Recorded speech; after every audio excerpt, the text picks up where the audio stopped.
wreck, no need to fret. Call 877-BIKER-LAW. Insurance companies don't like facing Jason. Call 877-BIKER-LAW. When you call Jason, you're placing your trust in a rider like you. The motorcycle lawyer. Yeah, he wrote the book on what to do. Yeah.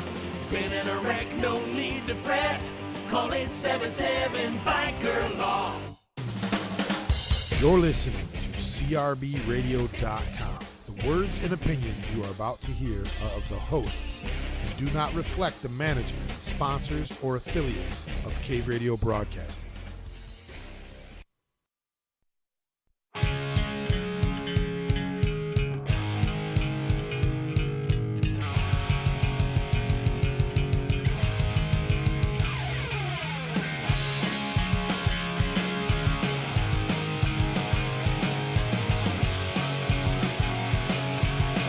What up? Woo! We are super excited today because we're going to the moon, to the motherfucking moon, with Christopher Capual and Dr. Nick from Dads on Couches. Yeah.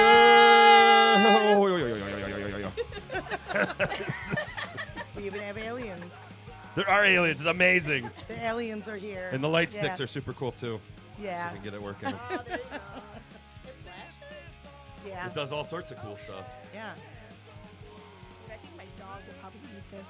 Like, 2 seconds, it'll be like destroyed. So what up, you guys? What up, Christopher? Hello. Yeah. Thank you so much. This is amazing. Thank you. Like, you The came studio away is super cool. Yeah. over It's the river and It's through the lit woods up in to come here. right? It's lit. For those of you who don't know Dads on Couches, they're super freaking cool. One of my favorite bands. And they are currently recording a new EP with Eric Abbey at Castle Hooligan. That's very true. Yeah, how's that going? Tell us about that. So, to be honest, I'm kind of bummed. I wasn't there for the first day of recording. I had a terrible math test that I was studying for. And our drummer, because of some work and scheduling conflicts, had to reschedule, and we ended up recording a weekend, or a couple weekends early, rather, so I wasn't able to go. But Dr. Nick was there, Yeah. and he could shed some light on what happened while I wasn't there. Tell us about that. Oh, we don't hear you. Technical Oh, difficulties. shut up. Hold on. Wait. There we go. I was gonna say, is he doing I that on had purpose? one button. He's just making like creepy mouth noises. Dang it. That's strike one, Pelton. Strike one. Okay. Can you guys hear me? Is everybody hearing? Yes, Yes, we can hear we are you. hearing. A lot of buzz going on. All right. This is perfect for aliens. It sounded All right, earlier so- like you were making clicks. The aliens intercepted the connection. Broadcast. I think that's Mm. probably what happened. It's most Wait, do likely. you guys hear something? Oh, it's the crowd in the background. It's so hot. Anyways, Or lack thereof. So Eric Abbey, Abbey Productions, beautiful gentleman. He's got a bald head and he wears glasses, so he's pretty cool to begin with. It is weird hearing you guys call him Christopher or Chris. Nobody calls him that except his family. Everybody calls him Capali. Capali. Yeah. World star, world star. And I call Ben, but everybody, or he wants people to call him Benny because he wants to be 7 years old again. Yes. So like, it's just weird that my brothers, go by different names. But anyways, so Eric Abbey, we are in the process of recording another EP. This one is not going to be a demo, which is great. That's fantastic. And we're a bunch of dads, and we just want to do dad things. So, any other questions? And jam out, right? Nope, that's it. Thanks for coming. No, piggybacking off of what he just said, though, like Eric Abbey is a phenomenal human being, and we love him, and we're so excited that he's recording for us. I mean, he has seen us play. He enjoys our music. We love all the interactions. I wasn't there, but even I've heard of the camaraderie of what was going on when I wasn't. And I have actually been texting him back and forth, too. So, like, I'm really excited. We're going to see him this upcoming weekend, which is going to be great because the plan is to wrap up guitars and do vocals. But You have it's to be there for it's that one. absolutely. Yeah. But no, like I'm thrilled because like I know how talented he is too. Yeah. Right. So like he's in so many different bands. We were talking earlier about Jay Navarro. He's in Jay Navarro and the Traders. He's in Detroit Rhythm Crew. He's in the Loyal. Like it's just unbelievable how many different projects he's involved in. Plus the fact that he records. Plus the fact that he plays trumpet and he plays keyboard and he plays drums and it's just unbelievable. That man is You said Eric incredible. Abbey? Eric Abbey. 1592, Eric Abbey? 1592. 1592. 1592. The band, I think it was his band from a long, long time It ago. I wouldn't be Maybe. surprised. I I wouldn't be So- I'm not surprised. sure. We'll have to confirm. You're We'll gonna- have to you're- ask him about it. Yeah. I think I know who Eric. What, I think I was know it a Eric ska Abbey. Yeah, reggae band? it's Oh, I very, bet you. It was very I bet probably you it's ska. him. I bet you Yeah. it's him. Very ska. Yeah. Did he do your guys' first one too, or? He did not. So, like Dr. Nick was alluding to, we actually recorded our first album. Like, we did the majority of it. That's why we call it like a demo EP versus Got a it. professional EP. And we did, however, have the legendary Christopher Fogel did mix and master it. And the other cool thing, too, was Punkerton Records did release it as well. So even though we're not a Punkerton band, Brandon was just a super sweetheart and helped push it out. We got a lot of like good feedback, a lot of media presence, a lot of social media. It was really, really cool to have that opportunity. Yeah. So You're not a Punkerton band yet. not a Punkerton band yet. You guys are opening. You're opening for CKY in May. Oh, Yes. When is that? Yes, May 8th. And 8th. it's going to be at the Loving Touch in Ferndale. Okay. I was shocked that it happened, to be honest. I Yeah. saw a post online. Their promoter was asking for local bands. And I shot my shot. And we were in contact back and forth. I had to answer some questions. It was kind of like a little mini interview. And then we got the gig. So, Awesome. like, I am fucking ecstatic. Like, CKY has been around since, what, like the late 90s? Yeah, And for- we've for- all watched the crazy skateboarding videos and the pranks and Jackass. And Do you have to work? Or are you going to be there? I don't know. What just happened? like, I should bring I have to look a at my schedule. I should bring a shopping cart and I should sing from in a shopping cart and have should. like people like crash me into the wall and douse myself in mustard you and do know all what I sorts love? of crazy stuff. I'm going to go to the side here. I loved your performance at Splish Splash when you jumped in the pool. Thank you so much. That was fun. That was fun. And That I was will do that again. amazing. I will do that again. So I've done that 2 years in a row. I will find an excuse to do it again this year because it's so cool, like being able to do that and then coming out just drenched and everybody's like going crazy and we're all having fun Yeah. and zipping around like that. That was What- I lucked out with that. That was not something that was originally planned, and I'm really Spur of glad the that that moment happened. thing. Yes. That Do was you cool, know though. off of the top of your head the date this year for? I think it's July 11th. I know it's a Saturday in July. I'm Yeah. pretty sure it's July 11th. I just want to tell people if you haven't been, go to Splish Splash Bash. It's an amazing time. You'll see dads on couches. You'll see Christopher jump in the pool, and it's for great benefits, now great you gotta causes. And see. No pressure, man. Yeah. And if the date is wrong, I apologize. I don't have the best memory, but I'm pretty sure it's Saturday the 11th. We'll link There'll be it. socials out We'll there put it with in the it, so. comments link, and make sure you're wearing alien swim Alien trunks gear. or something. Yeah. Yeah. Yep. Alien Yeah. gear. And they should No, have I- blow up aliens in the pool. That would be sweet too. That would be I love cool. everything about that. Yes. Yeah, Bring This your sounds own so- if If not, not. bring your Yeah. This would be so Yeah. sweet. I love it Just so sit, much. just sing the whole show from the pool, like get like a little koozie float thing, and just like That'd actually be real. If there was a way to safely have a wireless microphone in the Yeah, pool, well, I would, yeah. or a wired one, I would do it. Yeah. I would Yeah. 100% do it. But No, I guess it you was don't wanna get cool. As soon as the electrocuted. music started, you just took off, and like everybody's watching. My eyes were watching. Like, where's he going? He jumped in the pool while he's performing. I'm like, that is awesome. No, you guys always have such a good vibe, like at your shows too. Thank you like, so Like much. it's just such a good time.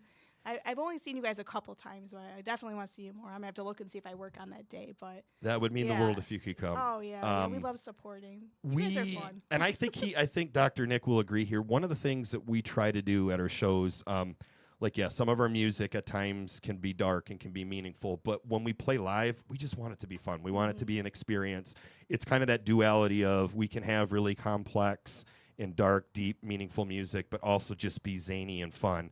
And if you ever see Dr. Nick, he always has elaborate costumes, or not costumes, but outfits he wears. He had that Yeah. prismatic one that he wore that was incredible I for the love Boy that. Oh, you don't Detective wear that launch. every day? I That's love not it. like an everyday fit. No, it's frowned upon. So when you should I'm wear it in the dealing with, doctor's office. suicidality and Oh.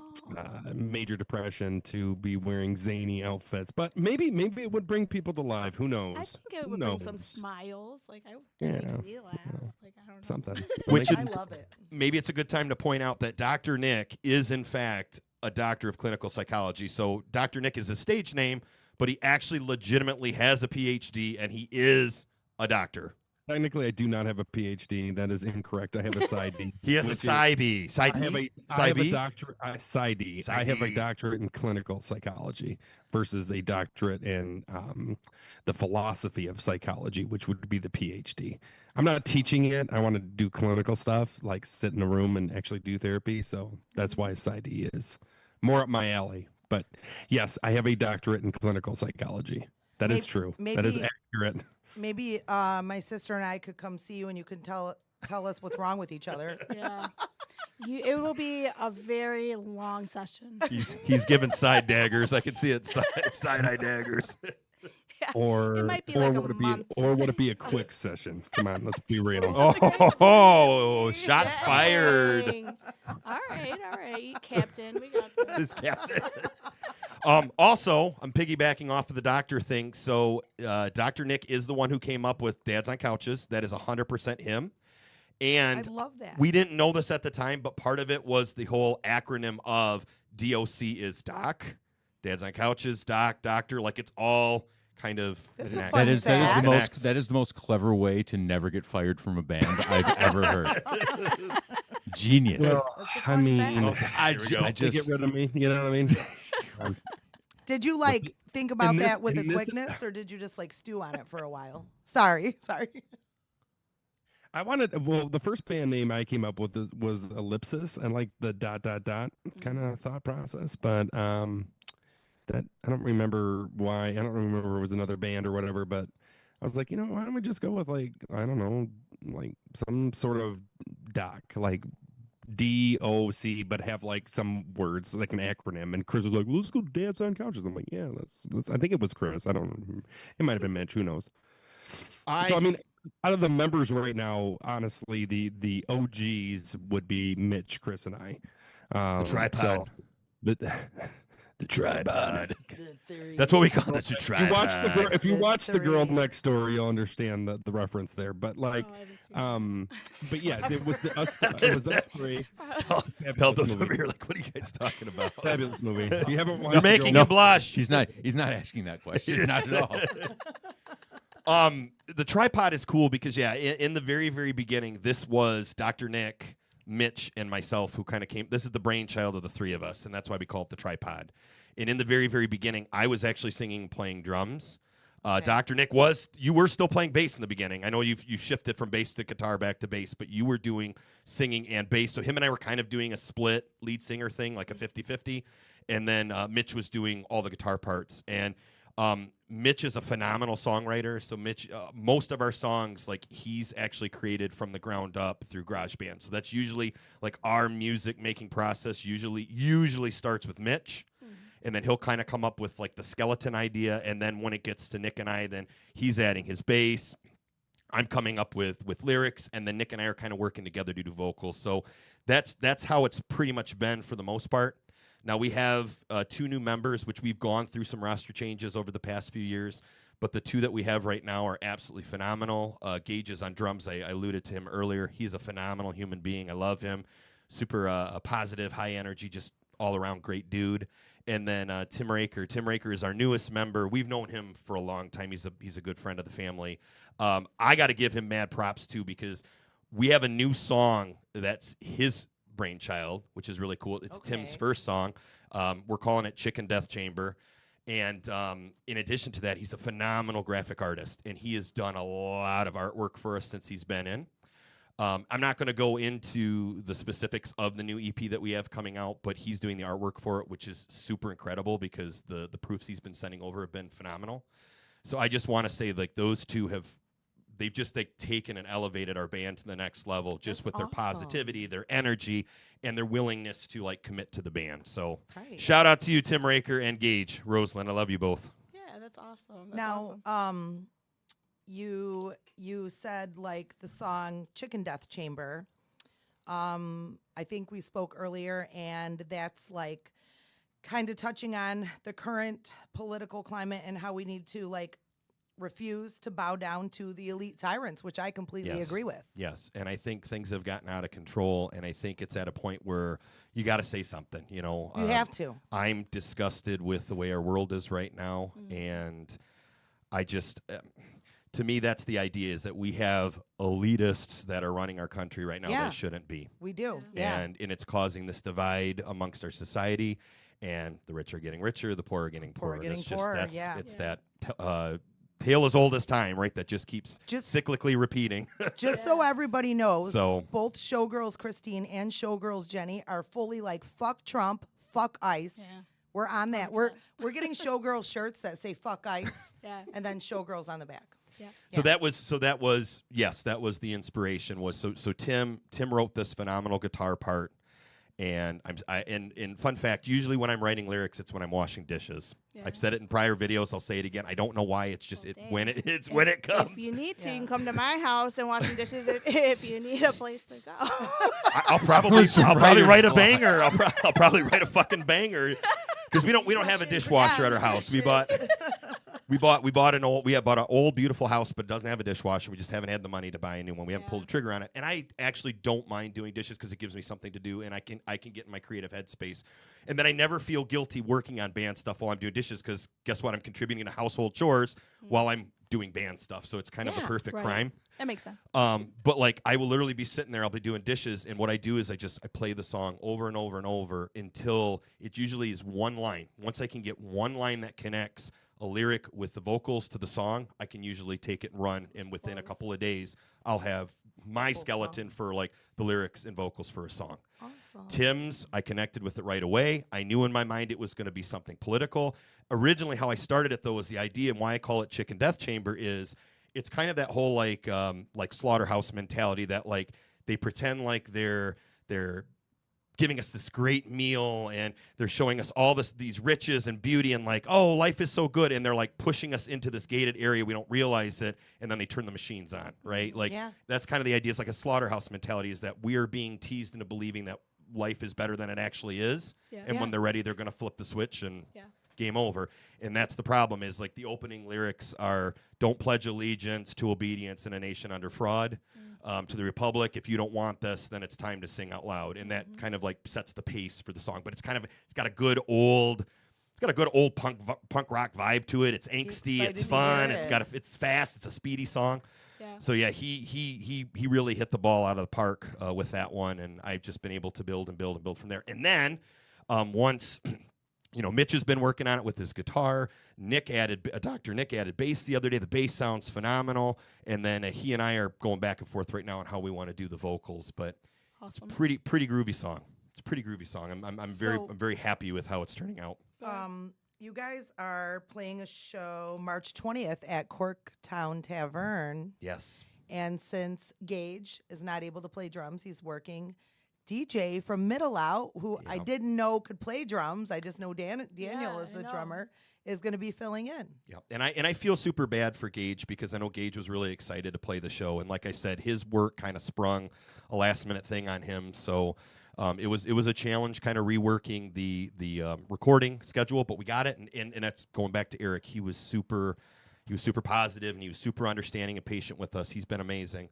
But it was kind of like we committed to the show. What do we do? And so like it was actually Benny who had said you might want to reach out to Middle Out because they have two drummers. Right. And I was like, they have two drummers, and he's like, so Yeah. yeah, you got Danny Peastover, phenomenal drummer, but he's like also DJ used to play drums back in the day.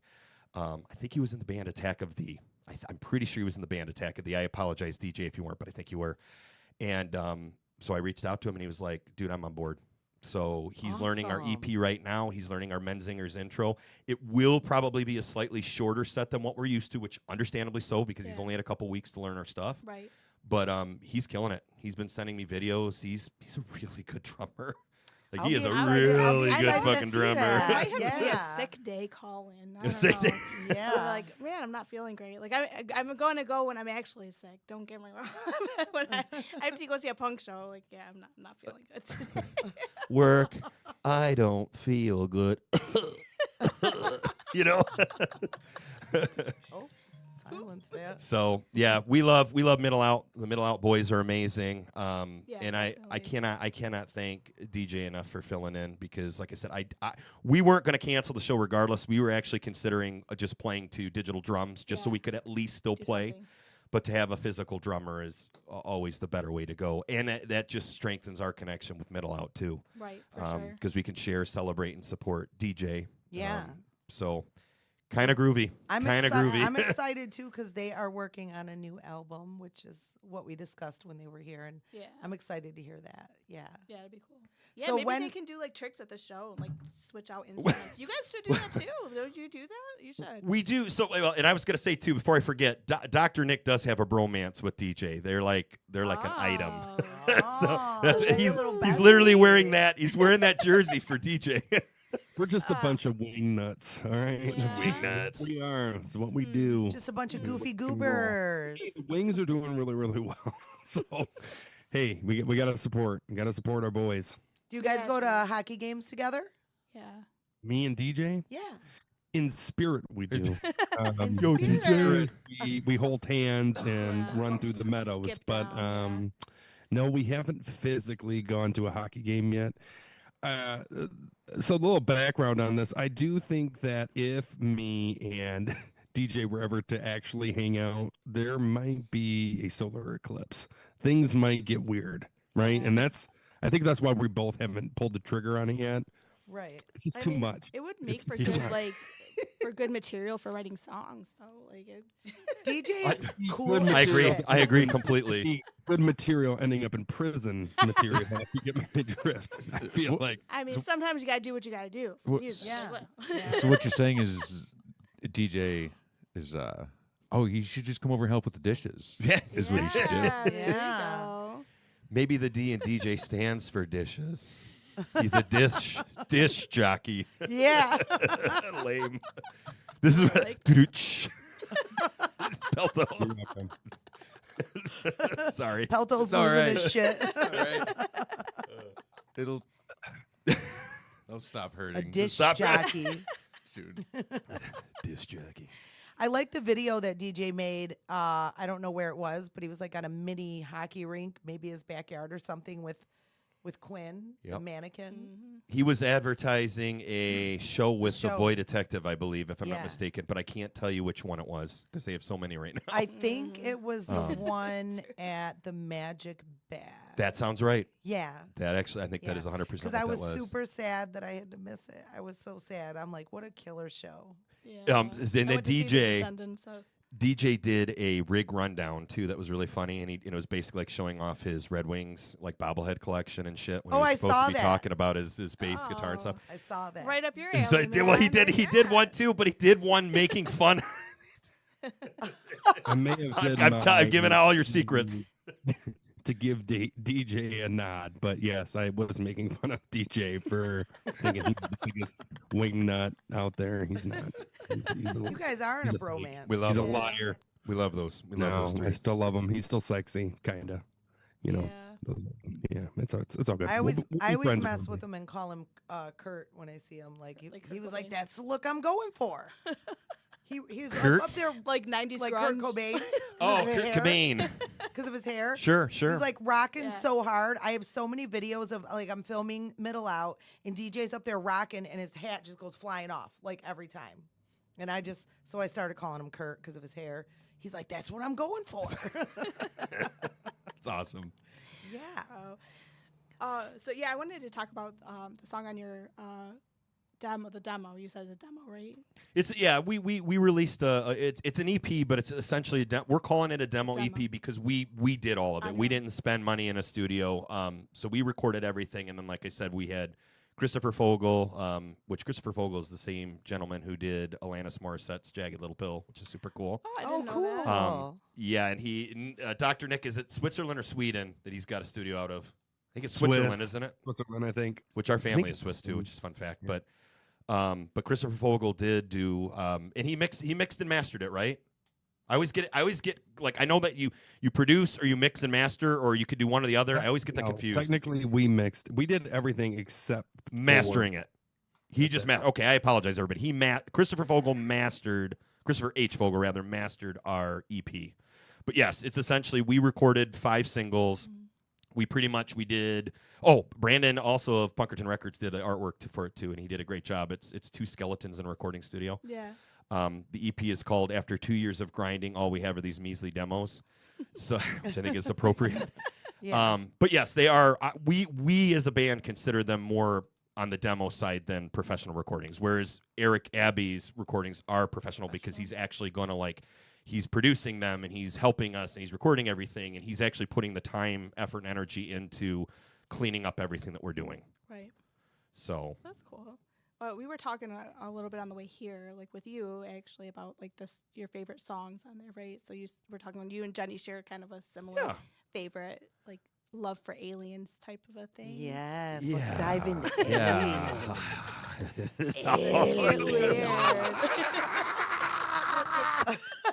I can make sounds and not make facial expressions so nobody knows that I'm doing it. Right? Like a ventriloquist. Amazing. That's So exactly what I was thinking, Chris. is that what you were thinking too? Please continue to do that. It makes me real happy inside. I feel like you make sounds too.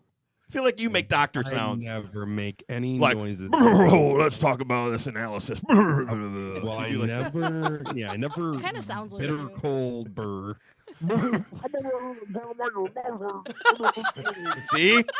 See? You always got to lean more Swedish Chef with it. It's got to be bogle, bogle, bogle, bogle. Yeah, you're right. A beaker too. I mean, you could pull the little beaker too. But anywho, I want to hear. So, like, I do have some questions about WTF, but Yes. before we dive into it, I want to hear Dr. Nick talk. Like, if you heard an alien, how do you think he would sound? And then I want to hear it versus your sound. How do you think an alien would talk? so I always have weird perspectives, and so What's the pause? the reality of the situation is, aren't we aliens to the aliens? So wouldn't an actual alien sound like us? Very philosophical. I do like that. I like that. Well, so you're kind of saying like because the alien, like because I also think that Because aliens what are. perspective do we look at it? Because you would look at the alien as the alien, but the alien would look at us as the alien, correct? So Right? like human Yeah. sounds are really alien sounds. Yeah. Ah. So Or I also think I would. I can't with you. I can't with you.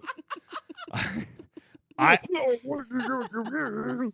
Oh, I like This is- that. I think they sound. This is like going to be that. half our podcast. Learn a whole new language here. trying to get the listeners to think of a different perspective, because I think aliens have gotten a bad rap. But Yeah. technically, I think we are the aliens. Well, and that's the thing too, is I think they are an advanced race, and I think that they I think they understand who we are as people. So if they were to communicate with us, because I think that they're advanced, they would be able to, like, knowing all the different languages that we don't know, right? They would know all that. They would be able to fluently speak to anybody on the globe or in our world because of that advanced technology. So when we hear them, I think they would sound just like us. I think they would be able to, I don't know how, but morph it so where we could understand and appreciate what they're saying without being terrified or scared or not. You know, they're not going to be like, they're not going to do that because they're like, they're going to be like, they're going to talk like just like how I'm talking right now, right? Because that's going to be the only way that we're really going to be able to communicate, in my opinion. Again, if aliens exist, which I think they do, I don't think they live in the sky. I think they live in the ocean.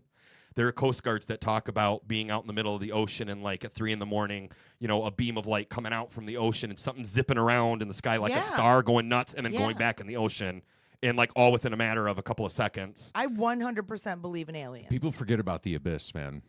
And Abyss, Lost City of Atlas. Think about all those things that we're like we don't really know and understand because we can't get deep enough down there. Yeah. It would make complete sense to have a society down there, We have a better map. We have a better map of the moon than we do of the ocean floor, which is wild. and it's not even close. Like like we have the moon mapped down to the like meter or something, and the ocean floor is like 10 kilometers or so. It's like our best resolution. Wouldn't it be funny if we actually get down there It's and crazy. there's like legitimately nothing? Nothing. Just dirt. Gotcha. Well, and that could be too. That could be, there's You there's no proof. That's the problem. Is you can't prove it. welcome to the deep. And do aliens walk among us and pull like special people, like are they're like, hey, like Men in Black, essentially, like, hey, Yeah. we think you could be a candidate to like work to bridge the gap because in 100 years or 500 years or 1,000 years, we want to bridge the gap between your world and our world, but we're going to need people to kind of help bridge that gap to like kind of soften the transition, right? So again, these are all just hypothetical ideas. Great but- questions. The great Yeah. questions. Did- They I kind got of us wondered that talking. about RFK Jr. Like, is he really the worm in his brain, really an alien, like in Men in Black, like making him move and do everything? You never I don't know, but That if, man if drives Men me in Black nuts. really if Men in Black drives really me do nuts. exist, please reach out to me. I would love to join. I just think it would be such a cool thing. You to may have be- already Yeah. joined, and then you don't even know they like erased your mind. How do you or know we're something. not Yeah, part of like, that? You could have That- already this is lived a our whole stick. 20-year career as a Is Men in Black. and you don't Capali even know. going to erase our brain after this conversation? I He do have pulls this up cool light after the stick. podcast. I don't know. Yeah. The nebulizer. Who You have wrote? this. Who did you guys write WTF all together as a collective, as a band, or? So What do yeah. no, Go ahead. you go. You got this. I was Start gonna us say off. Mitch wrote the music to it. Correct. And then Christopher Michael came in and did the vocals. So That's you. I mean, Yeah. Yes. Okay. yeah, you guys called him Chris. and Now I have He to- says I have Christopher to- Michael, like- I have to- Capali. his middle name is I Michael. thought we were going with C notes. That was what I thought. He's giving me like the parent Um, treatment, like Christopher Michael with the glasses. He's got the glasses. Papa, Christopher Michael. Michael. I'm Nick Figaro. Yeah, you. Nick Figaro from The Office. With me. Start. I love Nick But Figaro. yeah, no. I mean, most of the time the musical writing, and Chris kind of nailed it in the beginning, but I'll elaborate. But like Mitch typically writes the music, like the bass music, and then I come in with bass, and then Timothy Riker or Raker or whatever you want to call him, number 2, he comes in and does his rhythm guitar, and then Gage normally is the rap. He at the end of it goes, okay, I get what you numbskulls want, and then he puts his drums in. So and then the vocals are Chris writes the lyrics, and then me and him sit and we debate who's gonna sing what and when, and do we want it to be a low sounding voice, or, a low sounding song, or do we want it higher or whatever. Chris typically has a very low voice, as you guys can tell when he talks, and so do I. So Baritone. Yeah, it's very deep. So We how have did you our get? How did you get room for Benny? Love. How did you get Benny in on the song? well, Benny is technically my womb mate because we're identical twins. So I'm a twin. It's like an obligation. Like You he do doesn't have a have twin, choice. too. I have a twin brother. I go on tour with them. Like I'm technically their Tech 1 person, which I don't do any tech the whole time I'm there. But like that's just, but we've always been very super close. So, and I don't know if Chris has talked to you guys about it, but we share a practice pad, if we will, with the Boy Detective. So we're Yes. all Super super cool. around them. Super We're always cool. around them. In your garage in Ida, My right? house, yeah. My house has a garage, a detached garage, and we basically just decked it out. So if you actually see any of like our TikToks or YouTube videos when we're out there, it's got LED. Dr. Nick is responsible for that. He set up LED lights. There's disco balls awesome. hanging. we Oh, have it's a flags. rehearsal room then. It's not, really cool. It's not a practice space. We're grown ups now. It's a rehearsal. It's a rehearsal room. It's a rehearsal room. That's right. So It's the Beat Laboratory. It's the yes. so in your brother's band, Ida Garage theme song. Is the garage. That's it about- a nod. And the hope is that it puts Ida on the map because nobody knows where Ida, Michigan is. But that song is Whatever. literally a nod to Ida in the garage that they play in. Yep. The only time I've been to Ida was the last 2 years in a row for the Christmas in Ida, and I love it. I will be there every time. Isn't it an awesome place? It's for awesome. It's a small town, rural area, It's But a it's- small town. Come on down. but it's Come on, baby. We're gonna It's- get some hay bales. and yes, we're it's gonna rural, have so it's a lot of good barbecue. farming. You know, I always say to people to make it real easy, it's an hour away from Detroit. It's a half an hour away from Toledo. It's 15 to 20 minutes away from Monroe. It's 15 to 20 minutes. I mean, it's literally we're kind of smack dab in the middle of a lot of Ann Arbor, half an hour away from 35 minutes from Ann Arbor. But it literally is. I mean, you can like throw a stone and get from one side of Ida to the next. It's a very, very small community. Part of Monroe County. What's really cool about it, it's got one of the best schools in the Monroe County district. So like, it's a very well sought out area to live because it's a safe community. It's a good community of people. Nice place to raise your It's a nice place to live. And Christmas in Ida is a good bring up too, because what a lot of people don't realize is every year Christmas in Ida, depending on weather, can yield up to 50,000 people that night. The night of the light parade, which is always the first Saturday of December. We've had years where we've had 50,000 people in downtown Ida, to where they have Dr. Nick, correct me if I'm wrong, they have FBI there, don't they? Don't we have like SWAT there or something? Yeah, so it has been said that there's people that have bomb sniffing dogs and all that stuff that Like, are it's a around. legit- There should be. It's a Yeah, big there's it's a a lot. big deal. It's a big deal. A lot of people. But what's really neat about the concert is always the night before, and that's something we're always struggling trying to advertise, because everybody thinks Christmas in Ida technically is all week long, but the big day is the Saturday night parade. The night before, the Friday night, is the concert. So I can't tell you how many times we'll invite people, and then they'll be like, "We came out Saturday, but we didn't see you guys." We're like, "No, we told you the flyer. It's Friday. Come Friday. Friday." Technically, they got the concert on Saturday too, so that gets confusing for a lot of people too. Yeah. They always have like a big normally ticket get- country singer that does Saturday. Got it. We're from Ada, so it's gonna be some sort of country going on, talking about hillbillies and. So you have punk rock bands and ska bands and other bands too the night before that are playing in a rural area of Ida. So you have like Middle Out has played Christmas in Ida. We've played Christmas in Ida. Yeah. Boy Detective plays band Wipeout. Like, we've had a lot of really cool like progressive punk and ska bands play in a very small rural area, and that's really cool. Can like, we get a summer barn show? Like, So Benny, Dr. Nick, and I have actually talked about trying to put something on in downtown Ida, but like over near like where we're at. Yeah. Don't know if it's going to happen, but there's been talk of doing that. That So would be cool. I bet you draw some Do people it, do in. That was the it, first time I'd been do to it. Ida too. I couldn't go last year for some reason. Probably work, job, whatever. you came the year before? I came this past year. Oh, right you before came this were- one. Yeah. Awesome. That's Yeah. awesome. So the She, year you prior, went the she year could prior. go. You went the year Oh, before. yes. I loved it. And Yeah. I told her, like, you got to go. It's cold, but they have it all set up. You can go in the very warm tent for a little while. Coffee, hot Have it- chocolate, Yes. Well, fresh Jenny popcorn, and I brought a adult giant- beverages. A giant thing. We Giant. like wiped out all the coffee from 7-Eleven and put it in these like thermoses and had rum chata and coffee. Yeah. It was delicious It was good. and warm Yeah. and a good show. We were like, was fun. Debbie, you want to drink a coffee? I know. Dude, I love Debbie. I love her. Yeah.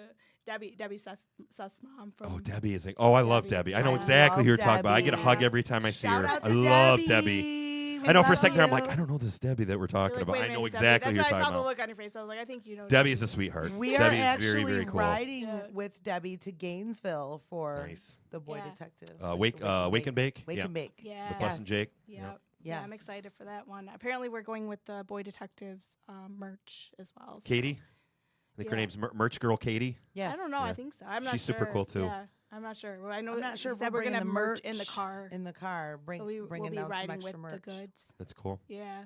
Yeah, we got to get them there Excited safely. for that. You guys aren't going? No, unfortunately. Yeah, got No. life. Can't right No, do we're now. going to be recording. Oh yeah. Yeah, Yeah. Wait, that's next Yeah. weekend or the following Dang. weekend? this weekend, this coming weekend. Yeah, is- that Wake would and be- Wake and yeah. Bake is this weekend. It Yeah, we'll be is, recording with yeah. Eric. I know We're the time recording with starts Eric. flying, right? It's like already It's like gonna be weird. halfway through March. Like, holy shit. It's weird. Yeah, Flying recording by. next weekend, and then the 20th, the show the following week with DJ. So Cool. we got a couple busy weeks. Do you Coming guys up have here. like At that idea show. when your stuff will be released? Oh, I'm glad you brought that up. So our EP we released last year on 4th of July, Okay. which was so cool. It happened to work out to where it was a Saturday or Friday. So it doesn't matter. It was 4th of July. I told I told the crew that we should try, being that we're recording in March. By the time Eric gets it done, it's going to be April, May. He's going to need a little time to like clean it up and whatnot. I'm hoping to release this also on 4th of July. Oh, I'm not saying for sure we're doing that. I just like I've kind of pitched the idea. I think it'd be really neat. It's kind of like a traditional thing. Like we've had 2 EPs back to back a year apart on the 4th of July. And to me, the beauty of that is nobody's doing anything that weekend. So you're home with your family, grilling and swimming and having fun. Why not put Dads on Couches on? And that's what it was last. That's what it was last summer, and it worked out really well for us. We got a lot of listeners that first weekend because of that. Right. The other cool thing last year was we released it on 4th of July, but you could pre-order it. There was a Friday the 13th that same month. So you could pre-order it on a Friday the 13th, and then it came out on the 4th of July the following month. It was so cool. It was so cool. I hope we have kind of a similar situation this year, but it's just going to depend on when we get all the songs done, when we get the artwork finalized and all that. Then we can discuss when it's going to be released. But we haven't, we've like kicked around ideas, but we haven't like sat down and really fleshed it out yet. So I'm hoping 4th of July, but I can't say for sure that that's going to happen. So no, I know I asked you off of the music that you have out now what your favorite song was, but what is your favorite song, Dr. Nick? Ooh, that's a good one. That's a good question. I really like LFA. I think that's out, right? That was one of them, right? Low functioning anxiety. I mean, obviously, I'm a little probably biased being a therapist and also suffering from GAD and panic. So, I don't know. I think this world is full of anxiety, to be honest with you. Nothing against I love the aliens, too, the Zalians. Actually, honestly, I was very impressed with how that EP, demo EP turned out. So it was a lot of long hours with me and Mitch going back and forth with cleaning it up and trying to get it to the best ability we could get it to. Obviously, we don't have $1 million recording studio where we can, put it through a bazillion different things. But I think for what we came out with and all the hard work we did, it turned out pretty rad. So very impressed. My favorite from the beginning has been WTF. I just love it because I love aliens. I believe in aliens. WTF it hits hard, and it's a great way to end the EP because it's so epic, and it builds and it builds and it builds, and then it explodes. And I think that's why it's probably it is one of my favorites on the EP too. We've talked earlier. Yep. Yeah, it's my favorite, and I love how and Christmas and Ida. When it was time to say, what the fuck? You guys said, what the Santa? Yeah, I got to keep it kid friendly, right? And then we had another show that we did too where we did What the Heck.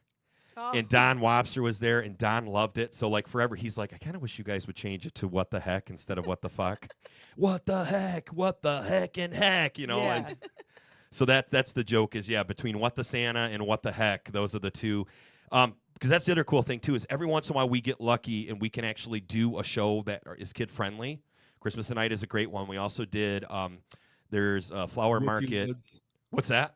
Witchy Woods. Yeah, there's a flower market that's technically in Monroe. It's kind of between Monroe, Ida, and Dundee, and it's called Witchy Woods. We know all the owners. They're amazing people, and they do a lot of floral arrangements for the funeral home, so that's our connection to them. But we love them. They're amazing people. And they've put on, every year they do vendor fairs, and they did a Glimmer Gala one in the summertime, and then they did a Witchy Woods, like a Halloween one in October. And they were great because like we dressed up, we had full access to their pole barn. But the kids were there because you can't swear during a family-friendly event, right? It's kind of like Christmas and Ida. So it was great because it's opportunities that our kids get to see their parents in punk bands, and it's not inappropriate, and it's not something that's, uncomfortable, like, oh, plug their ears, So that was really cool to have that opportunity to watch our kids like get to look up to us. And it's a proud dad moment when you're watching your kids singing and dancing along to your stuff. Yeah. It was really neat. But the what the Santa, I've heard that multiple times, and I've heard the what the heck multiple times since we did that. I filmed that because I thought it was so beautiful that you guys had all the kids get on the stage with you guys. So I was like, being a mom myself of 4 kids, I was like, I have to get this footage for them. Like, it's so cool, right?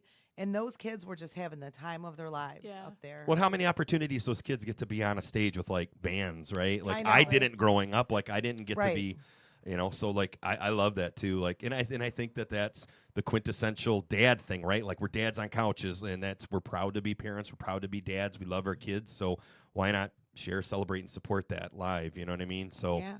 I think that's those are like those gift opportunities that we get that don't come around very often. Yeah. That we take very, very seriously, and that's when we don't swear during them. And I'm not gonna lie, it's hard because we do swear a lot in our music, so it's tricky. You know, I'm supplementing, you know, stupid and dummy and poopy and stuff like that when instead of saying, you know, shit, fuck, Yeah. Shit, fuck, damn. Yeah. ass, balls, like Have- that, you know, that kind of stuff. have either of your kids said to you "Saibow"? Oh, God. Saibow? Saibow. Yeah.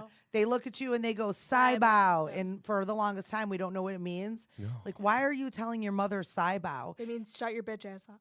Oh no, Yeah. no, So I if have you ever not. hear that one, I have not. If you hear that Is one, that be like that's "Hey!" like today's lingo, like Yeah. brain Yes. rot stuff? Very yes, recent. because my kid said it to me the one day, and I'm like, "What does that mean?" He wouldn't even say anything. His friend was like on a little chat with him. He's like, "Oh, it means," he like told on him, "It means shut your bitch ass." I was It's like, nuts. It's like skibbity toilet, mewing, Yes, gooning, all that exactly. bullshit. Yeah, that- yeah, Like- mewing. It's like, come Yeah, on. like, I Like can't how keep up with they- it. Come yeah, on. yeah. Brain rot bullshit. We're getting old. That's the problem. We said it. I'm like, it makes me think, like, did we do stuff like We that? felt too? our parent. Yes, my parents Oh said my you God. do because I've bitched and complained to my mom and Yeah, dad before. And they're like, like, you you did it realize you too." did the same shit when you Yeah. were. It's like, come on. Like, It was so Yeah. dumb. Come on. I don't remember.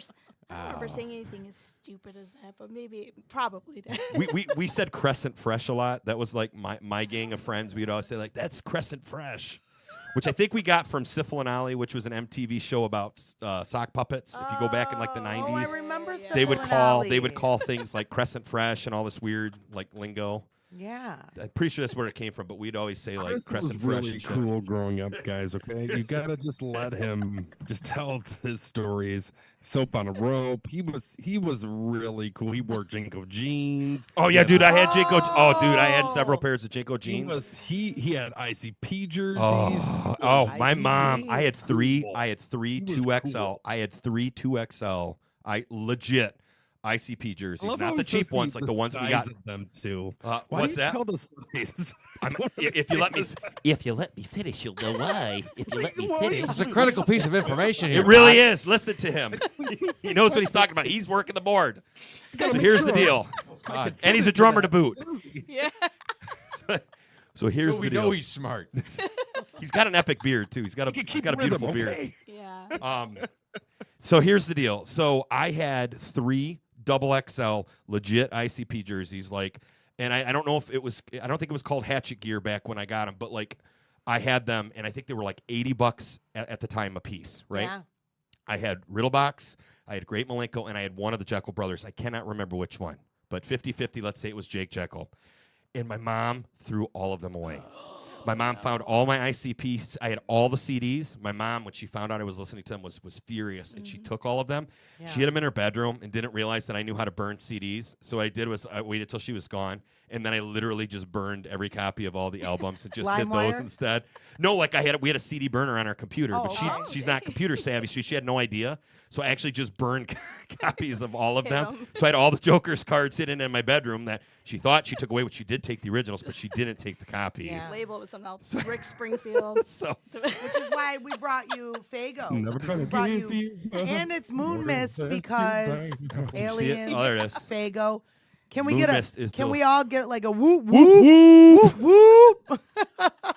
send didn't your whoop. mama straight up to the store. Tell that bitch to bring home a Fago. Real box, man. That album changed my life. I'm Yeah. telling you, that's part of the reason why I am the person I am today. Like sitting here right now I love is Riddlebox. in part because of Riddlebox. Yep. And I got Yeah. Riddlebox on the bus during grade school. I started listening to ICP when I was single digits. That's crazy. Like 8, 9. I couldn't 6, tell you 7. exactly. Probably 8, 6, 9, 7. maybe like 8, 9, 10ish. But I listen to ICP really. I don't know if you were single dig. You think so? I think it was single You were dig. more in like the young teens. No, it was grade school. It wasn't high school. See, I think It was grade school. I think when I did it, I'm was telling you, it was junior- grade school. It was grade school junior bus. High. But- Are you sure it but was like a Chris, you- junior high? you Because I started remember school being at, like like, 12 7. or 13. We when went I to- would listen to that. Well, we went to Catholic school, so we didn't have like we didn't Oh, have a that's middle why I school or anything. It was literally Oh. elementary school, first to 8th grade, and then you went Okay. to high school. Got you. I'm pretty sure it was grade school. I'm No, telling because you. think about it. Like you would be what 7 in first, 8. So I mean, you'd probably been in 4th or 5th grade, right? You'd probably be in your Oh, teens. it's math. Yeah, no, I'm just Nothing. saying. Think about. hate Think that. about Let's little split the difference and say 10. Let's say 10. Watching Let's Doug say at 10. home. Regardless, 10-year-olds should not be listening to Riddlebox, in my personal opinion. I'm a Correct. 40-year-old, and I correct. can say that now that I was listening to stuff I shouldn't have been listening to. But it did help mold me into the person that I am today. As awesome as he is. And if you know the type of person that I am, which I mean, you both know me pretty well. He knows me well. Zany. He just met me, but he's a super cool You dude. say I know you well. I'm a nice guy. I'm a nice guy. I hope I know you well. I'm a nice guy, and Seems all right. I'm an empath, and I spread positivity. So the fact that I grew up with ICP did not change the fact that I am a decent Still a human great being. human being. I think that's Yeah. fair. Yeah. I cry fair. when I watch sad movies. I mean, that's just part of how, I'm an it's how it empath, goes, too. man. Yeah. Being an empath is amazing. I'm a It's a gift, human but it being. sucks though too It does. because you Yeah. feel bad about everything all the time for Everything. no reason. Everything. Lame. I always say life could be so much easier if I didn't care. And that is the problem with our society right now is people rely too much on apathy and not enough on empathy. And that's sad. Well, It there's is no sad. respect. That is sad. That's where I find Yeah. it. Is nobody respects anything anymore. That's my problem. So if It's and I agree terrible. with you. I agree with you wholeheartedly. If you listen to our EP, if you deep dive the lyrics and the stories, you will find that it's about struggle. It's about having to deal with being an adult and watching your kids grow up in a world that you're terrified to watch them grow up in. Yes. People are not nice to each other. People are not kind. People care more about money than they do about love and acceptance and inclusivity. And that's sad. And that's but it's funny because you'll come to our show and there's beach balls and I'm jumping in and out of a pool and I'm crawling around on the floor and Nick's Talking about Wearing a Suburban disco Commando, hat. the movie. Yeah. and you have the goofy the South Park clips Yeah. that we have the cool clips Yeah. that we do. Like we have all these goofy things, but if you actually pay attention to what we're singing about, it's not half-ass silly buffoonery. It's legit. We are delivering super deep, dark, complex meanings. But the duality of it is we've been called oxymoronic because the duality is at the show. We're putting on a show. We're there to entertain you. We want you to have fun. We want you if you're spending the money to be there. We want that to get the most out of your money. But if you actually listen to what I'm singing about, it's not fun and games. It's not. It's just not. Right. Yeah. Some of them are like we have a song about D&D. My best friend who is now my brother because I married his younger sister. He's our dungeon master. He's been a dungeon master for. He's been a dungeon master for 20-some years, and he's a phenomenal storyteller. And we wrote a tribute song about him called "In Gus We Trust" because everybody calls him Gus. His name is actually Justin, but everybody calls him Gus. That song's just about being in a D&D group, so that one's not really anything too. But even that though is talking about brotherhood and being there for each other and Yeah. hanging out and stuff. Yeah. But it's not talking about like necessarily mental health struggle and getting older and watching your hair fall out and your joints hurt and Yeah. you're fat and all that other stuff that we stress out and struggle about on a daily basis. So I love when you perform the D&D song and you pretend like I'm rolling the dice. Yeah. Yeah. Don't roll a one. You are such a great performer and in honor of I love WTF. That's my favorite. Made that known 1,000 times. We brought you gifts. Ooh. And they're alien green to boot. They are. There's one. That's so sweet. You should have an alternate version Yeah. That's so of. amazing. And it matches the moon mist to boot. You should have an alternate Yeah. version of "In Gus We Trust," where you pretend you roll a nat crit, and Natural everybody in the band just Yeah. completely fails at their instruments. They just like everybody's playing a different Yes, song, exactly. wrong chords. Yep. Everything Everybody for the pass the next- instrument to the left. Yep. And here's Everything for the another next one, and 60 you gotta seconds. open 'em now. is You want me to awful. open these now? Yeah. Ooh. Yeah. This is very sweet and 2 for 1. It's really nothing, but it's fun. regardless, Right? like Explode it's in your face or I anything. appreciate thought. I appreciate gesture. This is wonderful. Oh, now you I can love this. now you can Alien slingshot aliens slingshots. at your Oh kids. boy. I got some too. I was gonna slingshot them at I you, love but it. I dropped my slingshot. Just throw them. And you saw the Yeah. moon mist earlier. The moon mist is delicious from They stick to the wall. Fago. Yeah. Wonderful. I love moon mist. Let's see if we can like Wow, you got CRB the radio real it. deal over there. I got the big Oh! bottle. I got the big bottle. Oh, is it one of those they like do the bloop bloop bloop bloop bloop Oh, thing? he's stuck to the wall. Oh wow, cool. Those are There's the ones that are going to get Oh, all That's glow your stick? necklace to wear. That's your alien glow stick necklace. Heck yeah. I don't know if I can put this. No, Why probably don't you not. take the hat off first? No, just keep doing that. Just trying to Listen, make it listen, work. listen, There's listen. method to it. You're right. Thank you. Yes. I'm so glad we have a doctor in the room. It was hurting my soul watching. Yeah. I wonder how I get it over my head. Wonderful. That is awesome. Oh, look at this. And Alien here- Yeah, green we got bubbles. bubbles. We got some too. Let me do this up. See real how quick. good they do. Yeah, let me see. Is there a little seal in Alien cream bubble. Did you say cream? That's it. there? Alien green. green. Alien Oh, I green. thought alien Get your cream. mind out of the gutter, Dr. Nick. Hey, Dr. Nick, I was at a naughty store and I found a creature cock. What? We do have a song called Creature. So there you go. There it is. There you go. Yeah, wait till you I look got in it in the my bag. eyeball. That is Talking actually- about tentacles over there, and I got bubble juice in my eyeball. that's that's in the lyrics for the creature song, right? I gave That's Pelto awesome. Got I it, gave exactly. Pelto some bubbles too, and I said, well, you don't have to blow the bubbles if you don't want to. And he said, the bubbles aren't going to blow themselves. Oh, he did say that. He did say that. So for those who may have not heard WTF song, can we play it? The whole song? Wasn't that in the intro? Did I hear it in the intro? I thought I heard it in the intro, but yeah. I'm going to play the whole song and go pee. So, good luck in there. What the best? I'll be right back.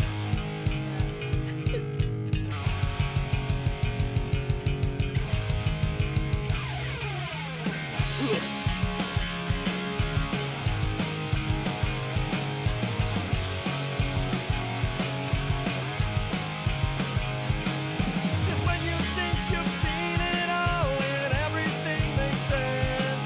300,000 years of humans living in a trench.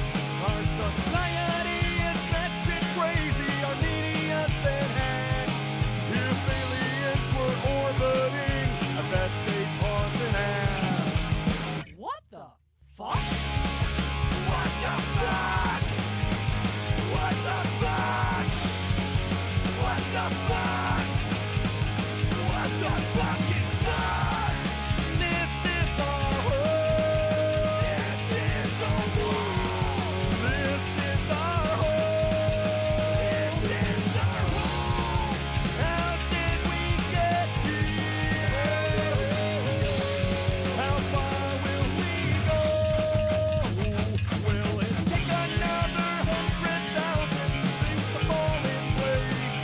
Or will those fucking aliens enslave our human race? We'll never know. We'll never know.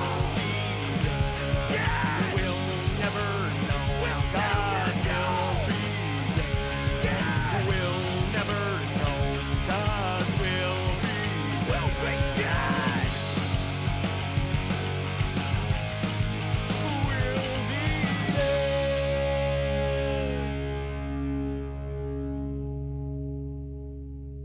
We'll be dead. We'll be dead. We'll be dead.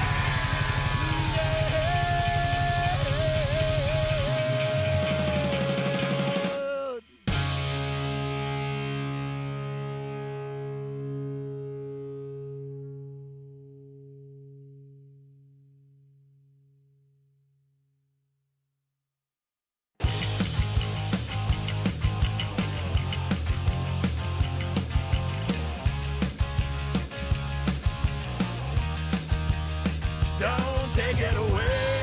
It's the only thing I ever really love. Without it, I just don't know what I do. You can stack up all my other stuff and burn them to a crisp. Rocking in a steamer trunk and drop it off a bridge. But this one thing I beg of you, whoa, oh, oh, oh, don't take it away. We're back. Feel better now? Everything I come do. out okay, Jenny?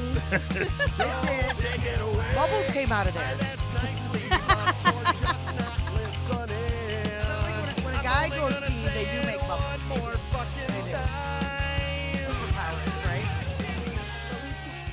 Roses, right? It smells like guys, they pee. I always know it's like a guy pees, there's a bunch of bubbles. Why do you guys do that?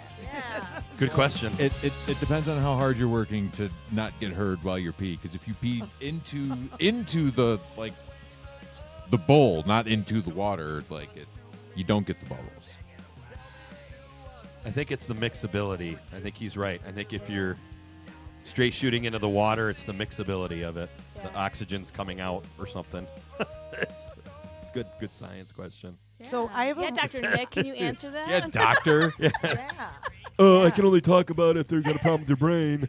All about how much caffeine I do you have a brain question, Dr. Nick. Uh-oh. Oh, It- gosh. it's Give me- if you can help answer this. Are you afraid, Capual? Are you afraid of the dark? Yes. Like really terrified Kind. of it? Okay, Benny. He said that, didn't He he? told on you. Yeah, Benny. So this is an argument that I have with my brother Benny all the time because he claims that I'm afraid of the dark, but my argument is it's not technically the dark that I'm afraid of. It's what's in the dark and what you don't know, and it's anticipating what could potentially happen when you're in the dark. And he's like, well, that means you're afraid of the dark. And I'm like, but not really, because if it's during the day and it's dark, it doesn't bother me. But if it's at nighttime, that's when the spookies come out, right? That's when that's the bad stuff's going to happen. Yeah. Well, then you're afraid of the dark. I'm like, I'm not. And it just goes around and around and around because I don't stop and he doesn't stop, so it just ends up being this ridiculous I'm less cyclical nonsense. I'm less scared of the dark in my bedroom that I fell asleep in, where I know where everything is, and I can get up and walk around with my eyes closed, anyways. That makes Do sense. you The know? forest, on Or the other. do The you forest. know? Like, The there forest might is terrible. Right, Bears. I can't. be Right. something Bears. living under the bed that doesn't come out till the dark time. Just grab your ankle. Well, Yeah. it's Yeah. we Yeah. have we have an arrangement now. As long, You guys when get I was, along? It's I like know where you're you're going with roommates this. now? I know where you're going with this. When I was a kid, the deal was as long as I was super quiet, whatever was under the bed would respect it. But I was always afraid of sneezing because if I sneezed, then I would hear "God bless you." Like that's, I was terrified. I was going to hear that. So like I'd be like fighting back the urge to sneeze because I'm like, we have this unspoken thing where as long as I keep my mouth shut, but if you sneeze, and then I would like start to rationalize like, but I can't control that. So like I would hope they would understand like, well, he just sneezed, like it's okay. You know what I mean? Yeah. But you never know. Maybe he would. Yeah, maybe he would say bless you. Or you Yeah, just have your just little like- brother underneath your bed that scares the potatoes out of you. That's true. That's a true story too. It's part of Yeah. the reason why I'm afraid of Siblings are sleeping jerks. alone. I was young, probably like 7-year-old or something like that, and I was in this like scaring mood where I would go around and, like hide behind doors and scare people or whatever. It was the thing to do. And then one time I was like, I'm gonna totally get Chris, and I hid under his bed. I'm like, I'm gonna wait for him to come upstairs. I'm gonna grab his ankle, and then I fell asleep. And then Yes. halfway through the night, he got up to go to the bathroom or something, and I grabbed his leg, and he screamed like a little girl, like he was terrified, and he ran downstairs. And as soon as he ran downstairs, I snuck back into my bedroom, and then so my parents came up to check, and I was Perfect. acting like asleep. So Chris, probably part of it is my fault, and I apologize for that. And the joke was always that like within a day or two after that, I had a nightlight in my bedroom.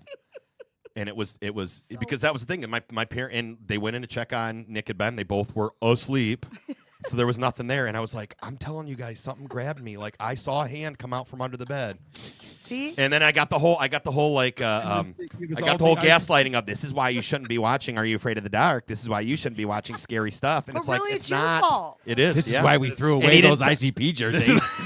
Oh, Scary. This is what They'll we go were with trying the to. assist.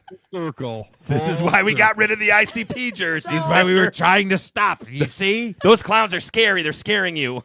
You made your brother afraid of the dark, and now you became a doctor, Therapist? so you have a therapist, so you have to fix it. Trauma.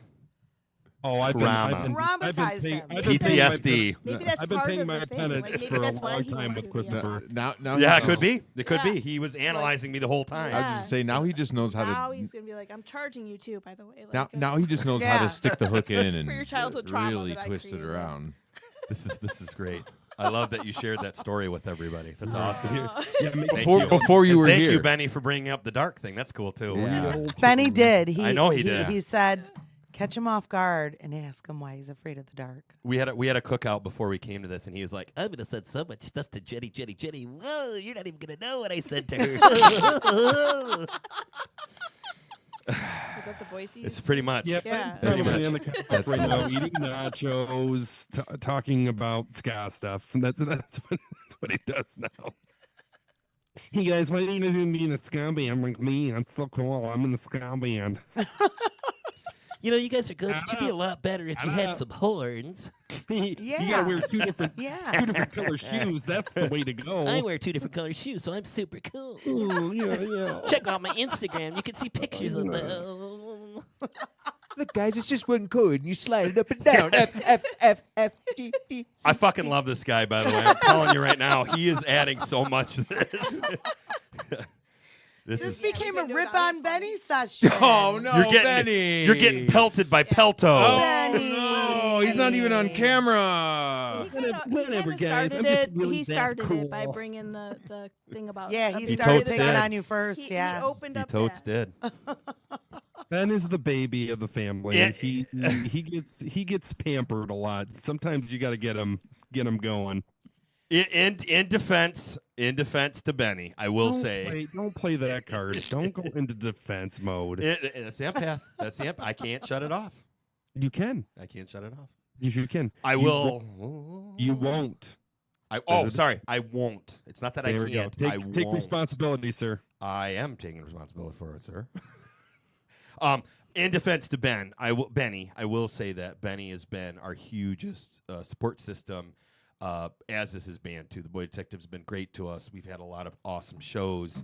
The ska scene has embraced us, which is really cool because we're a punk band. Yeah. And that in itself is kind of an anomaly. So that means the world to me that we have met some of the most incredible people because of Some really Benny rad and the people. Boy Detectives. I mean, I've known Nick Good for a long time too. Nick Good has always been a huge support. Jared's been a big support, especially online with social media. He's been pushing our stuff. They're all just amazing people, and I cannot thank them. So that's the one plug. Aww. The one thing I got to say about Benny is, yes, Benny, and they named a song after my garage. So that's kind of punk rock too, right? That's pretty cool. Yeah. It is. Sometimes I and feel Benny like ska and also- punk kind of like they intermix a little bit. Yeah. I told them that they're committing murder because they're getting away with murder because they're just enough ska to be a ska band, but they're so eclectic, and I love that. I love Yes. that there's metal. Yes. I love that there's hip hop. I mean country. They have a little bit of western, everything in there. I love that. Hardcore. It's everything. Yeah, it's it's everything. everything. I was telling him the other day, one of my all-time favorite songs from them is Cannibal. I love Cannibal, Yes. which has Eric Abbey and Jay Navarro in it. I love it. And I'm like, and it starts off that quintessential, like, that ska reggae thing, and then Yep. it just goes nuts at the end. And I love that. They trick you. It's never what you think it's going to be with the Boy Detective, right? And I think that's what makes them so amazing and why they can kind of fit into all these different categories instead of just, well, we're going to play ska shows for the rest of our life. No, you can play punk. You can play metal. Yeah. Exactly. Nick Good's brother, Cam, is in a hardcore band called, I'm blanking here, Dr. Nick. help me here. D-Block. D-Block. Thank you. D-Block. And they played a show. I don't think they opened. I think they supported D-Block. And D-Block was, I remember Benny saying, like, they were a little worried because they're like, how are they going to take, these are hardcore fans, and they're wild and they're crazy. How are they going to take Yeah. the ska band? And they loved them. Love They loved them. them. I think it's the vibe they bring too. Like it- it's just It's a just so whole much fun. Yeah. vibe. They're climbing on shit. They're romancing the audience. They Yeah. do the cuddle puddle. There's just so much going on at their show. It's electric. It's bottled electricity. Yeah. And I told that to Ben. I was like, your music is great. Don't get me wrong. It's phenomenal. Your albums are great. But it's nothing compared to your live show. 100%. Yeah. If you have, because that's the problem is if you listen to their songs, you're like, this is a good ska band. They're good. They're eclectic. I like this.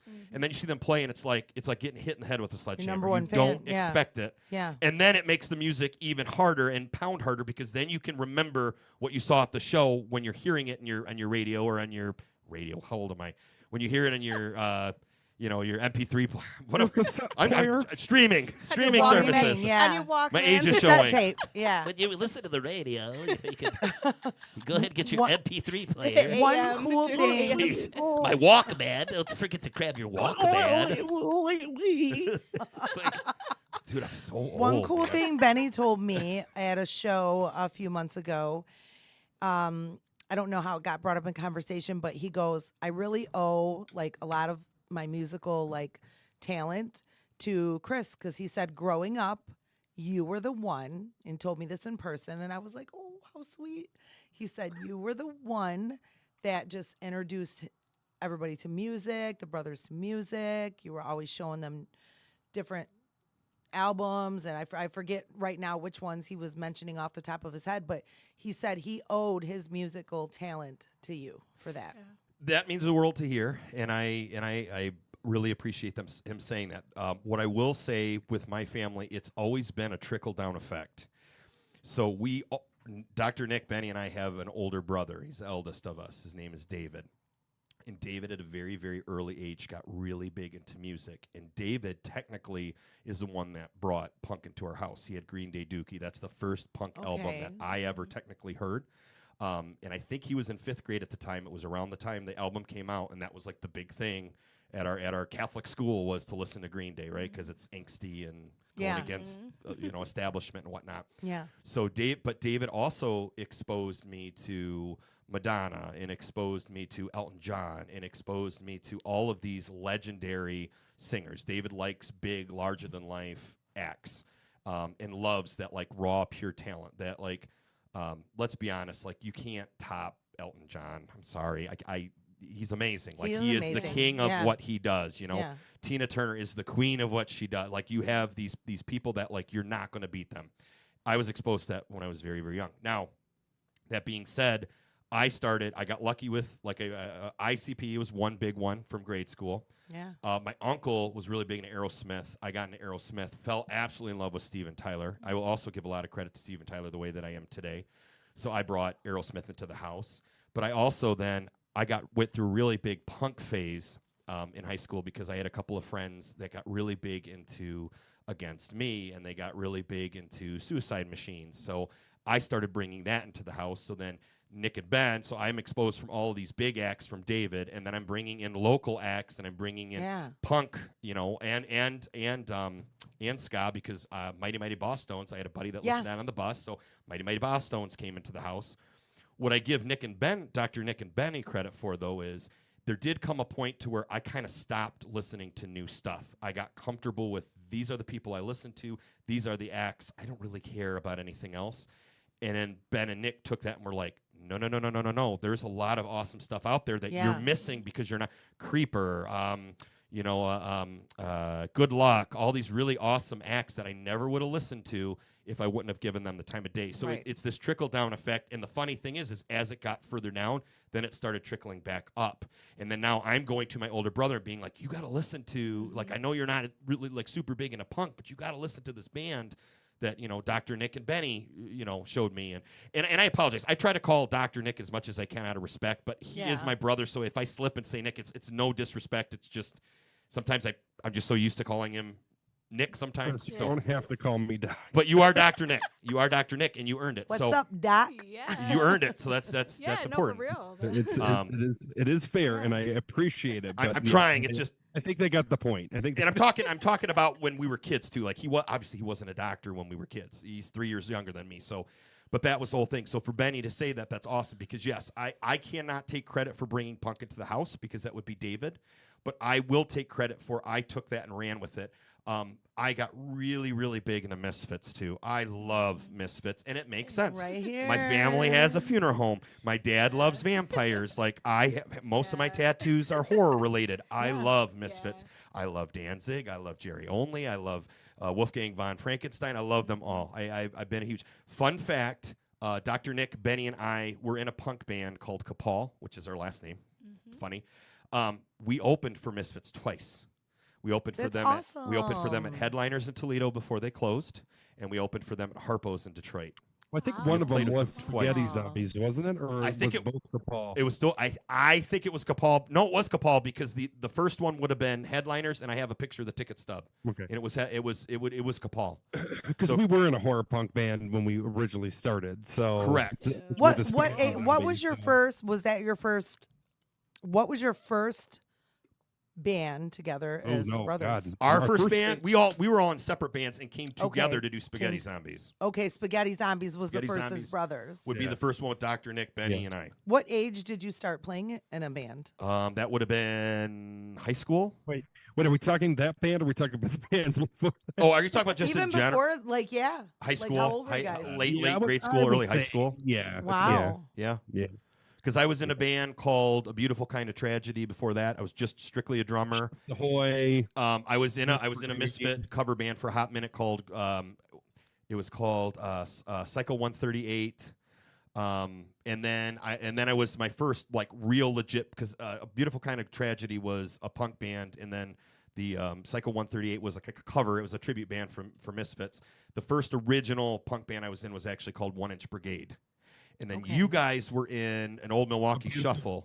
Yeah, we were in an old, AOMS, an old Milwaukee Shuffle. Yes. And they weren't happy in their band, and I wasn't happy in mine. And that was when Benny, Dr. Nick, and I think it was during one of our Christmas breaks from school, we sat down. We're like, we're all talented and we're brothers. Why don't we just do our own band? Like, why don't we Yeah. just start our own thing? And I said, guys, horror punk would be so much fun. I loved the Misfits at the time. I'm like, it would be super easy to write music for. And that's what we did for a few years. We did Spaghetti Zombies. And fun fact, Mitch, our guitarist, our lead guitarist in our band, when I left Spaghetti Zombies, he sat in for a while and did drums, and I think he did guitar too, didn't he? I think he did drums And he recorded guitar. us too for a while. Yeah. And he was telling me the other day, because I had forgotten about this, the EP that you guys did with Runaway Monster and Corporate Zombie and all those, he was in that. He recorded that and was part of that at that time. So that would have been after I left. So, but yes, we have been in and out of bands since high school, like late grade school, early high school, and the majority of them have been punk. So I mean, it's been That's awesome. horror punk, regular punk, and then Benny with Nick Good, they've done Come On, the Cardinals. They were in a bunch of different bands too, off to the side, and then when they did Boy Detective, when that first started getting back up and running, which I think they started in 2019, right before COVID. I remember Benny being like, you guys should start a band. Like, we'd have brother bands. Like, it'd be really, really cool. And it took us a couple of years, and then that's when the tripod, like, we sat down, Dr. Nick, Mitch, and I sat down and was like, we got to do something. Like, they're getting all these shows. They need a brother band. It'd be really cool. So that was kind So of another fun fact about the Capual boys is that we all were really big into theater and musicals and Oh, I all that love stuff. We did it that. for like years and stuff. So I think a lot of what you're seeing with Ben out in front and doing his craziness, and then Chris out in front doing his craziness, is that we are very theatrical in I our love it. presentation. So I think that's another thing that was kind of I think a big reason why we do what we do. I mean, we were doing Rocky Horror Picture Show for years. I think Benny all of talked us. about that on the podcast the last Yeah. time too. He kind of mentioned something. Yeah, he That's said you guys cool. did theater. I mean, I And can it's see it. it's so heartwarming. Like, me as a mom, like, I see like three brothers, you know what I mean? Like, jamming on stage together, or like bands playing back to back, like Dad's on Couches, Boy Detective. And I just love it. I'm like, what a beautiful family. We got lucky. We got really lucky, and that we got to give credit to like our parents and our parents' parents, because that was growing up. Like, family is everything. Like, you are there for your family first. Everything else is second, you know. And I agree with that, because at the end of the day, friends are going to come and go, but your family's really the only people that are going to stick with you or by you through thick and thin. At least in our case. And I can imagine working in the funeral home industry for so long, that even just helps you more so realize how important your family is. Well, and the sad thing is, we see on a regular basis families that don't get along, and families that fight after somebody passes away, and it's always over stupid Heartbreaking. stuff. Like, I'm mad because this person got the family farm and I didn't, or I'm mad because mom was supposed to leave me, blah, blah, blah, blah, blah. And it's like, you guys, who gets the family Bible? who gets the family Bible? I was gonna jump in and ask if they're Irish, because I definitely there's like a side of my family where like breaking up a fight in the parking lot of a funeral is like, So that's weird though. it's a thing, but it's like it's just some of those families are really close though. And it's fights. We're it's talking, definitely like Lonnie showed up too drunk. Yeah. And like said two things he wasn't supposed to, and we tried to escort him out, and he wasn't having it, and Mel can whoop his ass, so Mel whooped his ass. Like that's just what happened. So you guys are gonna hug and everybody. It's there's no real bitterness or nothing like that. No, we're actually talking about seeing like actual real bitterness, like people who I haven't talked to my brother in 15 years because I'm mad about something stupid with a car. It's like that. It's like that Grow in the up. hospital as well. Like it's the same in the hospital. Like we see a lot of different family dynamics, and some of it is sad. Like people come together. Like I haven't seen my dad in 20 years, and I'm having to make these like decisions for him being like sick and everything. Or people disagree on things as like far as care and stuff like that. Like I know it's just really it is really sad. Well, and I get that there are legitimate reasons. I get that some families deal with sexual abuse or violence or like I get that. I'm not saying that there isn't legitimate reasons to separate yourself from a toxic family member. I'm not saying that, but it's frustrating when in like a funeral setting when like we're trying to grieve this person and we're trying to like show our respect and this is a tribute to them and you're fighting over money. Right. You're fighting over a car or a ring. Like really, is it really that? Is it that worth doing important? it right now? You got a couple hours that you're going to be with your whole family to grieve together, and you're spending it fighting over stupid stuff that doesn't matter. Right. Doesn't matter. That's what kills me. That's what absolutely kills me is, and I feel for them, and it's heartbreaking. And again, we don't know the whole story, and we don't take sides. That's not our job. But it's hard for me to watch that because like I know, and don't get me wrong, Dr. Nick and I have gotten in some fucking fights. Talking earlier about your, put him on up, Lonnie. Oh, Lonnie boy. Like I get it. But at the end of the day, you love each other, you hug it out, and you go back on. You go back into life. But to like, I'm so pissed at Dr. Nick, I'm not going to talk to him for 10 years. And it's usually over something really stupid. And then 10 years from now, we'll be like, I don't even understand why I'm not talking to that fucker. Like, why? You know what I mean? Hiding under your bed, remember what we're fighting about for life. I mean, it's no big deal. Right. And don't get me wrong. Like that family has like a bit of that. Like we had a great uncle who passed in North Carolina, and me and one of my other cousins literally had to race to the house to like get things because we had an aunt who was also coming who like was just gonna grab everything and leave. You know what I mean? Yeah. We like we had to That's like get there and get the photo albums before Isabel ruined everything because we couldn't stop her, but we could beat her there. So we did, and it was a weird and awkward whole. Again, like why are we doing this now? While like. Put the swords away, right? Yeah, or wait till after the services are done and then sit down as a family and hammer some of this out. Yeah. A common phrase in our family that my dad says, my dad's dad said, blah, blah, blah, is money makes people funny. Yeah, and that's for true. sure. Like, Yeah. it's usually over bitch-ass money. That's the reality of the situation. It's so sad because money really is the root of all evil. It really is. It is. Yeah. Yeah. That's So, wild. when you play your Dad's on Couch's show in May, will we get to hear a preview of any new stuff that's going to be on the LP or no?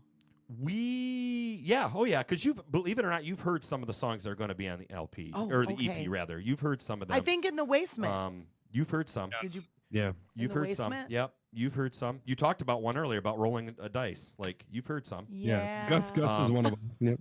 But I will say that they're the new ones that we're working on. We talked about Chicken Death Chamber. I'm hoping that's ready by that show, and I think it will be. I have another one I wrote about Violent J. I have a song called "Just Want to Be Just Like Violent J." That's a cool one that I'm hoping we'll have by then. So yeah, you'll hear some that'll be on the EP and some that are even beyond the EP that'll probably show up on the next batch of recordings. Whether we do next July of 2027. Wouldn't that be cool if every 4th of July we came out with an EP? I think that's write an actual who does album. that, right? Like that'd be super cool. Like those little weird things are, and then it's easy to remember too. Like, oh, this, just keep alluding to an album 2025 we did never this EP, actually because make you it. know the date. It doesn't ever, it's like an something- anniversary you don't have to remember. Yeah, it's something for like fans like us, like Showgirls, to get excited about. Like we know coming up on this 4th of July, Dad's on Couches is going to release some new music. If we can make that Yeah. happen, I think that would be really cool. I think that would be one of those things that people would talk about. Like, that's so cool that every year they release a new EP on the 4th of July. Yeah. And that would also force us to like push our creativity and momentum to move forward to like, guys, we got to have another 5 yeah. by next, so that gives us plenty of time, but also like that's our mark for next year. So Ah, shit, we're gonna have to split with somebody. a split would be. We've talked about doing splits though too. A split would be really cool, and we could still do that. What I'm saying is, for the year, you only have 3. Like, you just get somebody else on the phone and like that'd be cool. Like maybe like, hey, you do one of the older ones. That's the right. It's so fresh. We even talked about eventually down the line we may re-record the first EP so we can have a professional feel, because as great as they are, and I think they turned out really well. I think Dr. Nick and Mitch did a phenomenal job with them, along with Christopher H. Vogel and everything. I would love to hear what they sound like professionally, because I can tell, like, even in like my vocals, like, there's no special like magic sauce with it. It's pretty, it's cleaned up, but it's pretty raw. I like vocals, raw right? punk rock like that, though. I do that's too. recorded like that. But I'd love to hear what it would sound like big, ambient, Master crazy. engineering. And I have a weird sounding voice. So what is it? Nothing. I have a weird, because I do some weird stuff in some of the songs, like in Record Me Please. We allude to, this is Halloween from Night Before Christmas. I'm doing the I am one hiding under your bed, teeth crowned sharp and eyes glowing red. Like, that'd be cool to hear with like cool filters and please shit. do not sue us. You know what I mean? So it's a short enough lyric, and we can give them credit to it, isn't it? Danny Elfman doesn't care. Danny Elfman probably thinks it's groovy. Danny's an awesome dude. That's what I'm saying. I think he'd be like, that's super cool that they And they he's had a little totally nod there. listening to our podcast for sure. He totally is, though, and I'm gonna get like a cease and desist in the mail or Danny, some if you shit. hear The this, best thing that could I ever would possibly love to happen hang to your out band a is little getting bit. sued by Danny Elfman. This is Oingo Boingo, guy. Like, there's no way Right. he's not gonna love that we're nodding Honest with you, the if we got fucking sued song by from. Danny Elfman, I think There's no that is way. the most punk rock thing you could possibly get, right? Yeah. He's gonna hear it and be like, oh yeah, right? That's what you're gonna hear. It's about it, right? We write a song about it. So Danny got us. Danny got us talking. It would be cool. In this climate. It would be cool if you did like how P.T.'s Revenge and Newberg and Frank White did a triple threat album. It would be cool, like Boy Detective, Dads on Couches, and Middle Out would be Middle cool. Out, If yeah. they'd have us, if any of those would have us, yes, that would be cool. That would be awesome. I've been in talks with Newberg about trying to set up a show. That would be super cool. That would be I love so those guys too. cool. They're awesome. They're They're fun. amazing. I passed Newberg Road. Is that what it's named after? Yes. Yes. Okay, that's what I Yeah. thought. I passed, but Yeah. like, okay, I think that's what it's Yeah. named after. Yeah. You're like, now I've been. It's like 8 miles. You're like, now I've been there. Well, I was also, I forgot to mention earlier too, I was in another horror punk band, not with them. I started a separate horror punk band called Pumpkin Hook, and it was named after a street in Dundee. So there actually is a Pumpkin Hook in Dundee, Michigan. And I thought that was like, I was like, how cool would that be to live on Pumpkin Hook? Like, I imagine like scarecrows and jack-o'-lanterns and all that That's shit. the guy that's afraid of the dark. But it's like Batman. Like, Yeah. Batman is terrified of bats but lives in a fucking Not bat afraid cave, of the right? Like, dark. it's just, it gives me the strength Afraid I of what's in the need dark. to I be apologize, you're creative. right. I'm not afraid. I'm not afraid of the dark. I'm afraid of what I'm not lies superstitious, within. but I am a little stitious. Except Pumpkin Hook. You're Pumpkin afraid Hook of seems cool. Dr. Pumpkin Hook was Nick fun. It was a grabbing your fun, and foot. we did Misfits covers, but we also had some originals. It was cool. We did a song based off of the movie The Grudge. We had a song, a Beetlejuice called Damn Sandworms. Beetlejuice. I'm wearing a shirt. It was cool. It was a I fun love band. that. It didn't last very long. It was only for like a year. We were only together for a year. Played a couple of shows, and then we split up. But Are Fizzled.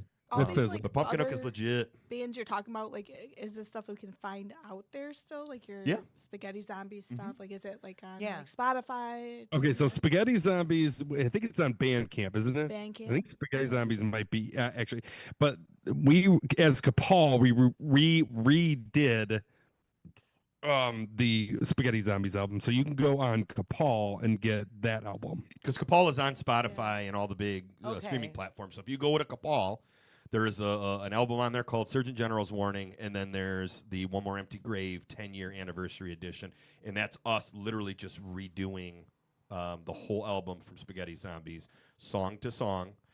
We just updated the lyrics a little bit. We like twinged We cleaned it up. We cleaned it but up. it's the same songs. Like if you listen to them back to back, they're just better versions of what we did Yeah. 10 years prior.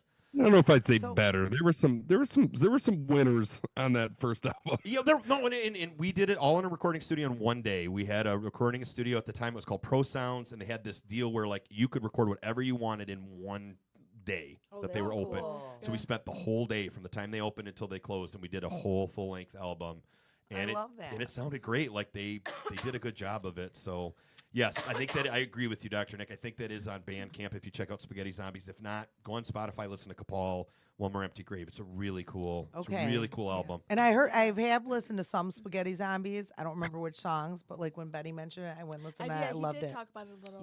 Yeah. Fun fact, Boy Detective has hinted and joked around about covering a song in there called Cemetery Crew. So if you go listen to Cemetery Crew, that's one that the Boy Detective specifically, I think it's Jared in, and maybe it's either Zach or Ricky. I feel like there's two of them that You're always giving away bring that secrets, up. Chris. That's not. They may never do it. Or I maybe hope this they is now do. they have I hope to they because do. they said, Danny Yeah. Elfman, Boy Detective, we're gonna get "Ciao, sued. ciao." Oh yeah.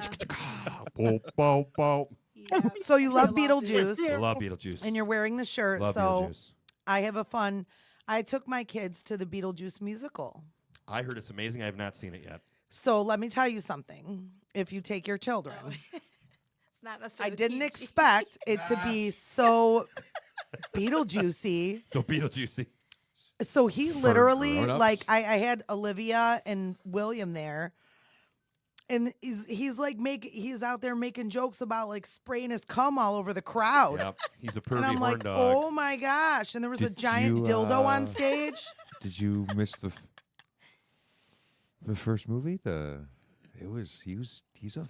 He's a foul. I know how he is, but I was like, And he's chasing after like Musical. how old is Foul. Lydia in that? Like 15, 16? yeah, And he's like Yeah. 600 years old. gross. Yeah. He's a creepy perv. Yeah, that is true. Well, I mean, you 600. met him at Universal Studio. You remember? Yeah, I have a I- picture. Yeah, I did too. Yeah. They did a monster show where it was him and like Uh-huh. there was like a Frankenstein's monster and a mummy and they were like a band. Yeah. And he would go around and talk to you, go and like hand you like fake snakes and stuff. Yeah. So I met him outside, and at the time I was dating this goober, and he he like Happens. he was like, "Get over here, girl! I'm gonna steal you from your man." And he like picked me up. I have a picture of him like holding me. You Sounds know, about right. it was fucking awesome. He did too. He had his hand right on me. He was holding me like a bowling ball.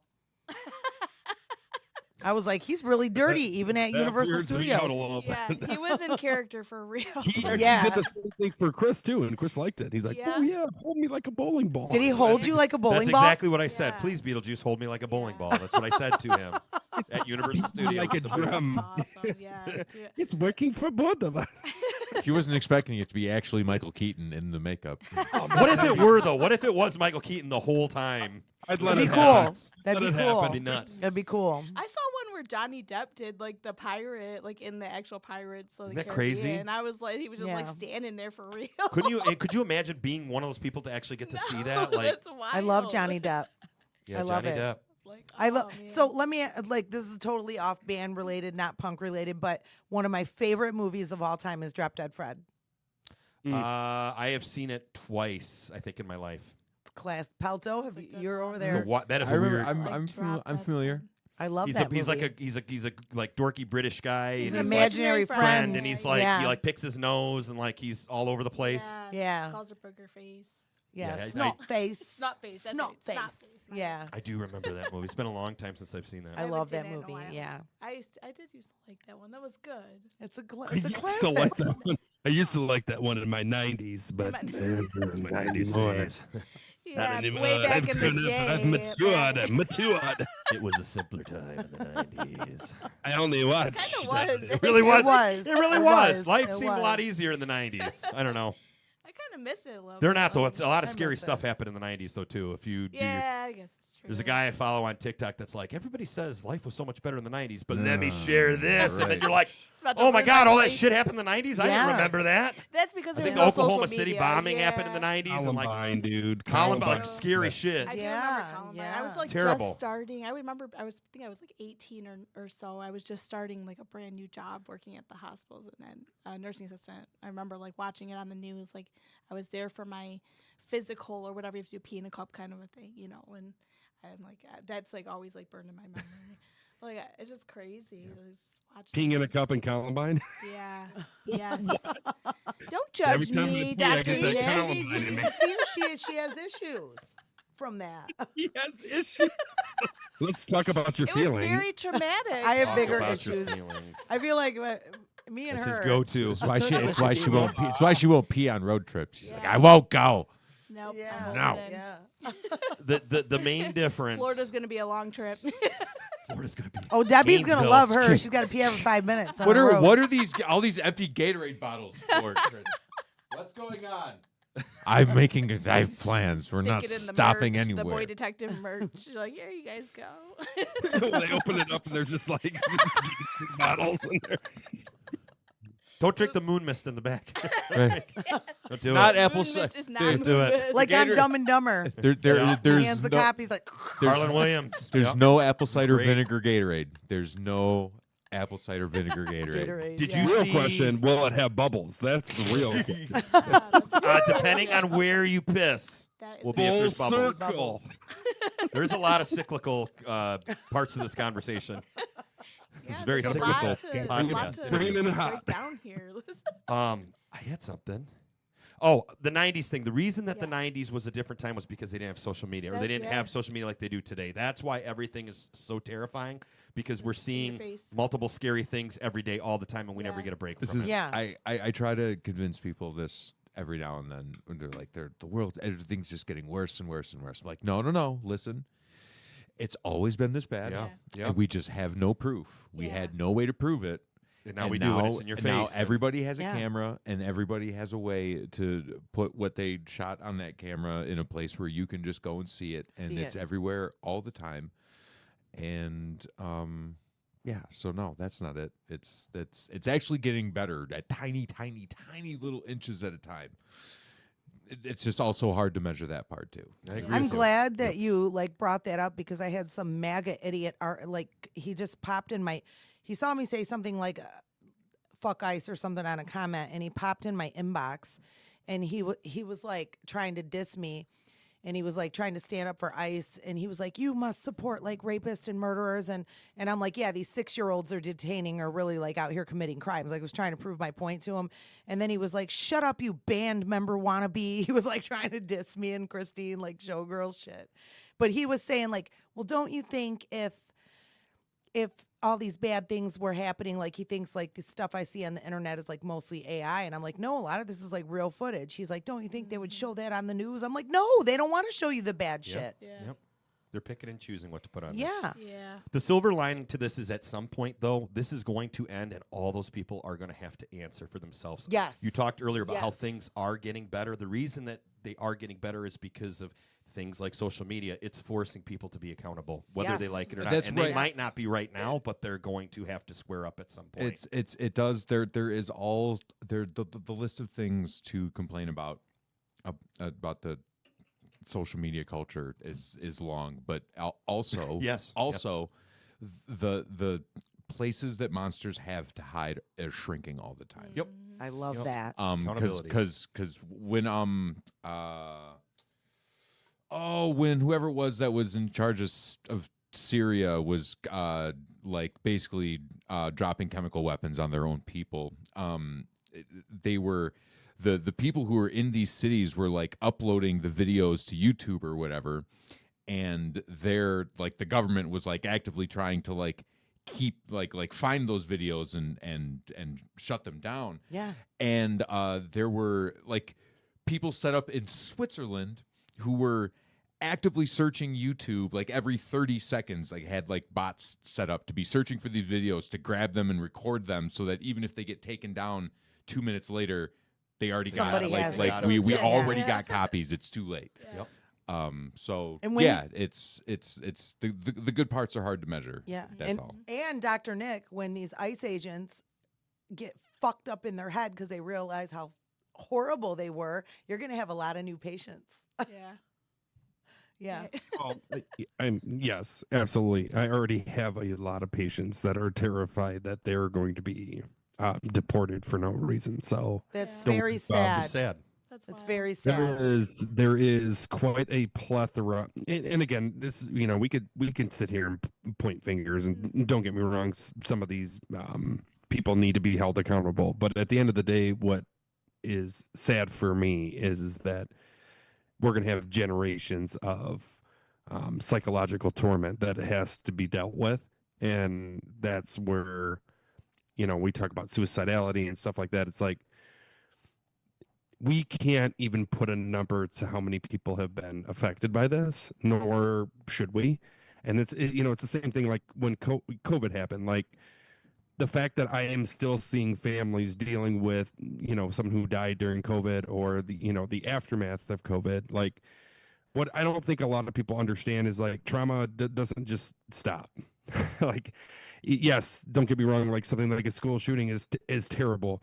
But what we don't talk about is the aftermath of that school shooting. All the people that were affected by that school shooting, all the people that survived that school shooting, all the people that deal with those people that survived. You know what I mean? Like we don't talk about any of that. And the reality is like, as much as things are crazy right now, it will go on for generations. That hurt, that pain. So when people are like, well, it's just a guy deporting someone. It's like, yeah, but you don't understand what that is doing to that family. You don't understand what that does to the people that watched you drag that kid out of that house. You know what I mean? Like nobody talks about that stuff. So there's just a lot. There's a lot to be unpacked, if you will, when this is all said and done. But yes, people that are doing evil things should be held accountable. Absolutely. So I'm with you guys. Yeah. Agreed. Yeah. It's Fuck sad. that. And I want to shout out a band too. Doesn't Killer Diller have a song about accountability? Yes. That Yes. song rocks, and Yes. that's what the whole time we've been talking about accountability. I'm hearing that Chris Yeah. singing it like good. the accountability song. Yeah. I Yeah. love that song. Song rips. Yeah. We need accountability. I'm a not a great singer. It's a great band, great song. Yeah. Good. Yeah. So how many songs do you plan on having on the new LP? 5. We're gonna do another 5. So Another 5? well, and I think I think it's a healthy amount for us. It's enough to where it's substantial. So a full length album, what is usually between 7 and 12 or whatever. 5. I don't know to have 7. Well, I think. Well, what's the minimal? 10 What's to 12 the minimal for I a would full say is length? more- Are you more sure? than- Is it? I could be wrong. I could be completely wrong. Let's split the difference. Let's say full-length 10. album, I think Let's a say lot 10. of them are like 10 to 12. Let's say 10. So if you have an album that's 10 songs long, right? The nice thing about 5 is it gives you, it's not too overwhelming. Like financially, it's not, I mean, it's expensive to record, but it's not terribly expensive when you got 5 members and you're only doing 5 songs. It still gets our stuff out there, but also for me, I want to keep releasing new stuff. So if it takes us a year, 2 years to do a 15-song album versus if every 6 months or every 9 months we can release another 5 or another 3, because that's the other thing we're talking about doing is not only releasing an EP in potentially 4th of July, but how cool would it be also if we could turn around and within a few months have maybe a Christmas single come out or maybe something else that's not on the EP, but it's still just that way we're still releasing stuff and staying relevant. Right. The problem with what we released last year is it's been a year since we've released something else. So other than the stuff that we've done on social media and playing shows to stay alive, we don't really have anything to where if every 3 months we were dropping a single and then an EP, and then a couple singles, and then an EP. Yeah. I think that makes more sense than one big album and then do nothing for a year and a half. That's just my 2 cents on that. Oh, I agree. I find a lot of bands are doing that. I actually was saying it's shocking to me how many bands don't even do EPs or LPs anymore. It's like every other month they're releasing a new single. Just releasing, And then maybe once they get to 10, they kind of bundle them together and they call it an album or they call it an EP. But every other month you were getting something new to look forward to, and it was something I can advertise through social media. It's something we could play it. So like, we got a new song coming out, everybody, and then you got a new cool song versus, hey, in a year and a half from now, 2 years, we're going to release a 15-song album. But till then, you guys, you know what I mean? Exactly. And that's, so I like that. I like constantly just releasing. Find ways to keep in the forefront. That's what we're trying to do. That's what we're trying to do.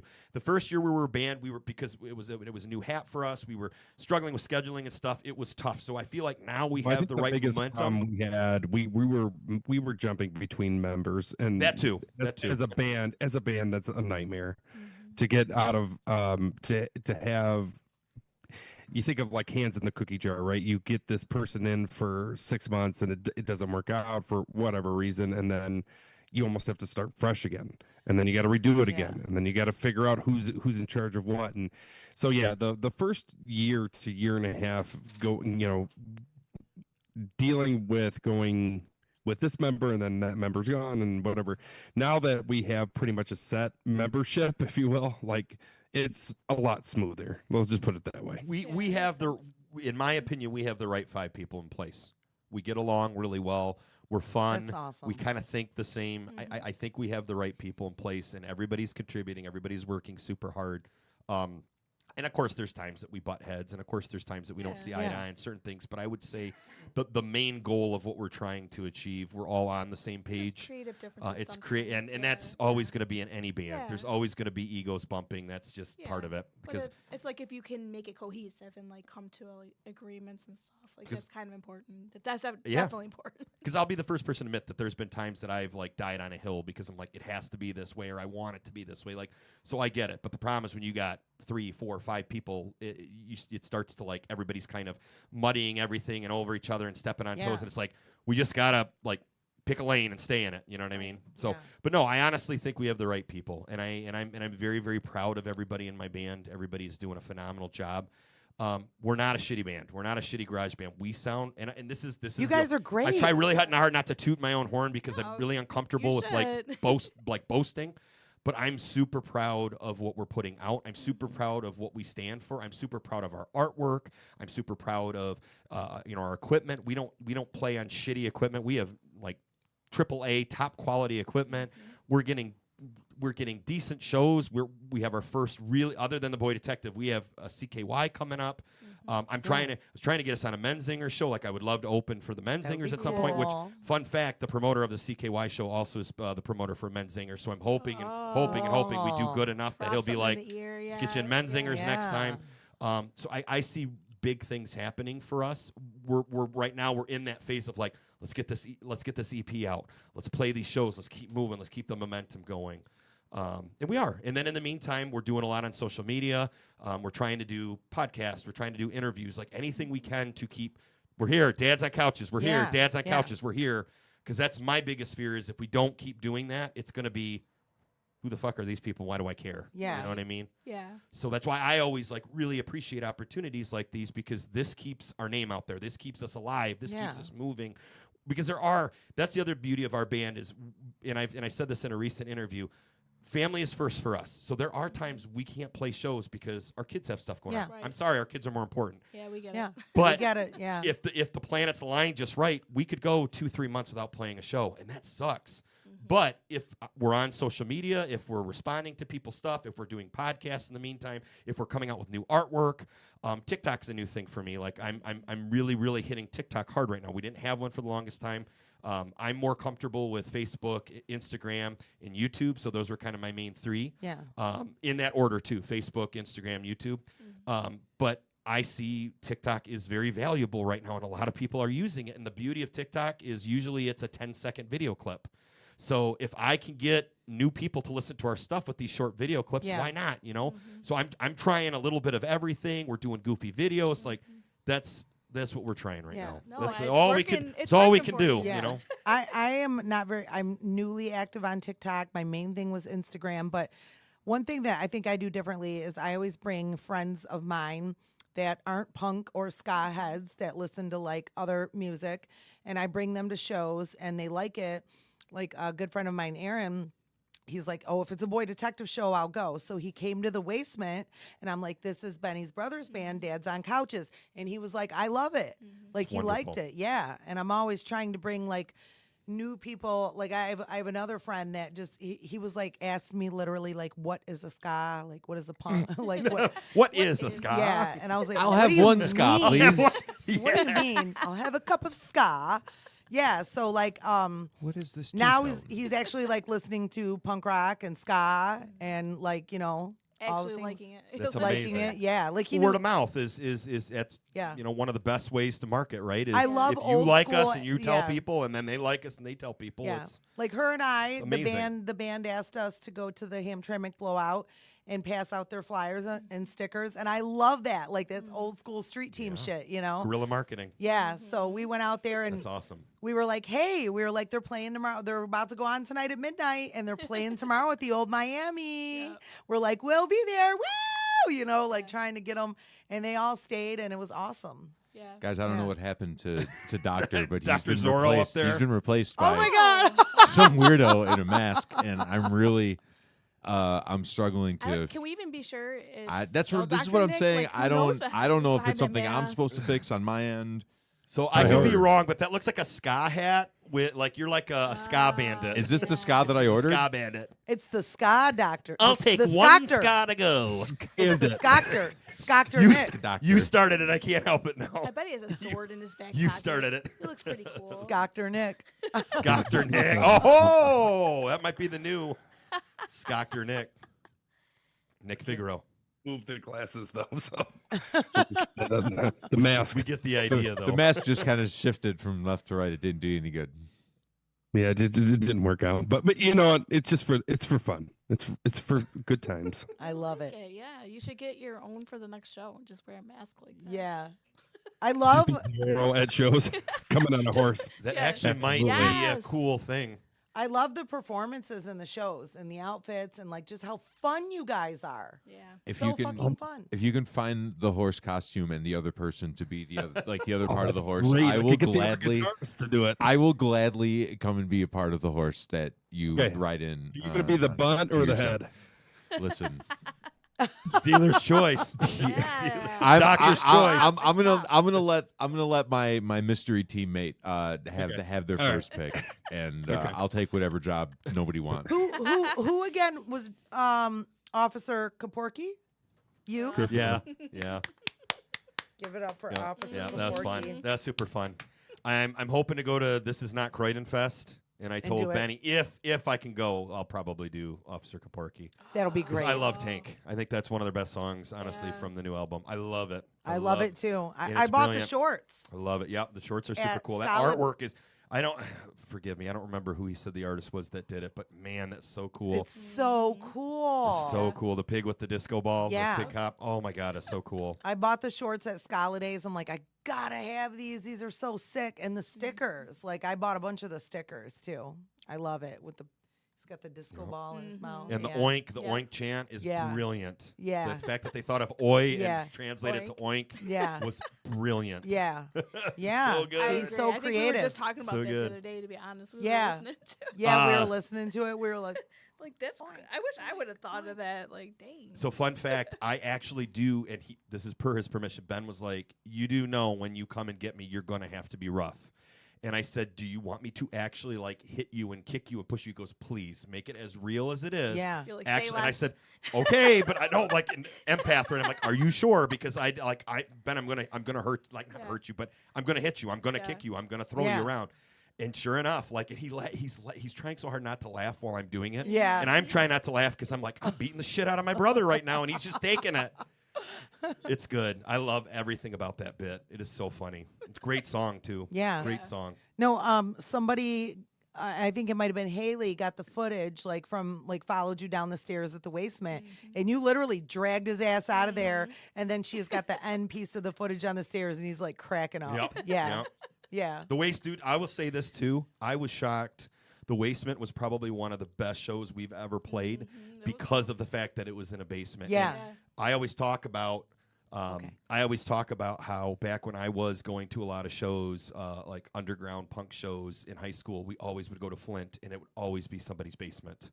That's the best. I saw Blood Brothers, and I saw all these like awesome punk bands at the time that were always in somebody's random person's basement. Yeah. So when they said they were doing that, I'm like, that you don't get opportunities like that anymore because people don't get it. They don't like unless you live that experience, you don't understand what that's Exactly. like. And the Wastement is perfect for that. Yeah. It is perfect for that. And actually, Benny, he reached out to me like in, I don't know if it was like February or March, and he's like, in October or like whatever, he was like, I'm trying to find like a basement. And I'm like, oh, you should do the Wastement.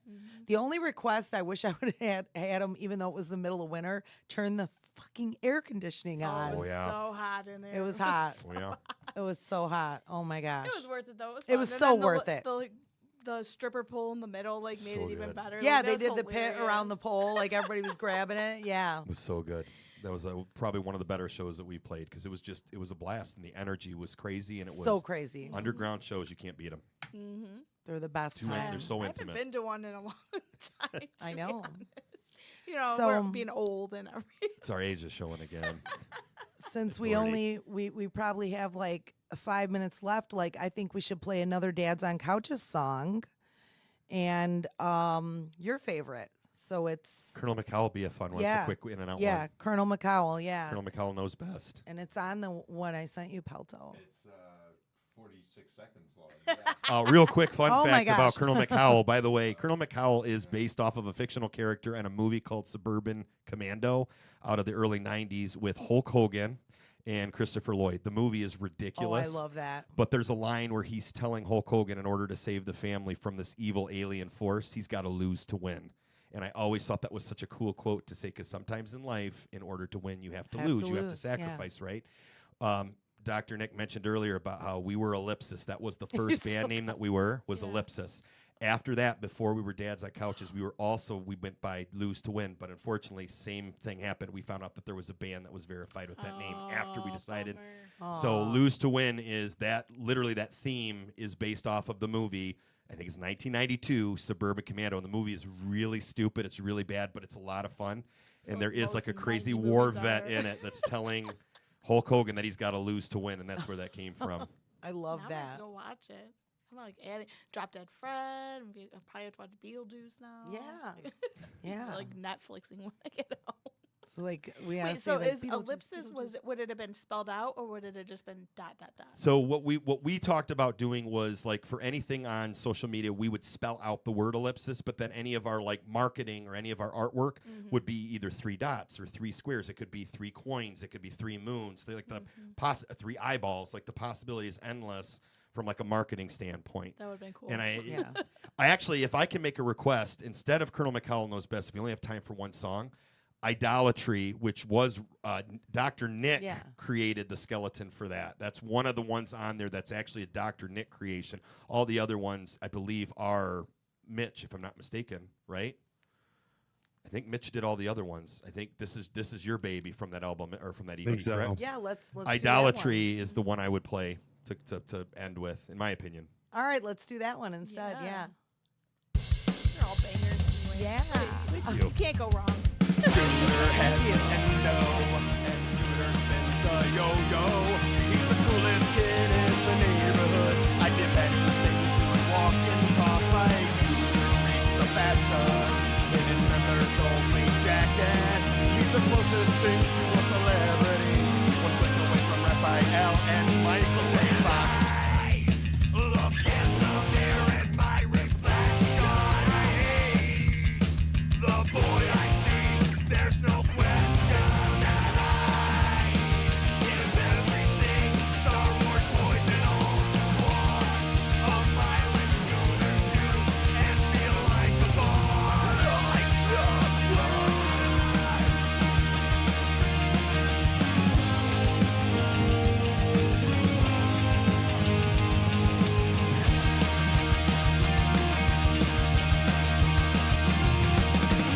I say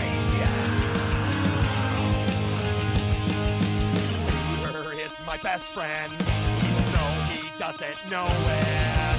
And I am Scooter's best friend. See, I hope that I don't fuck that up.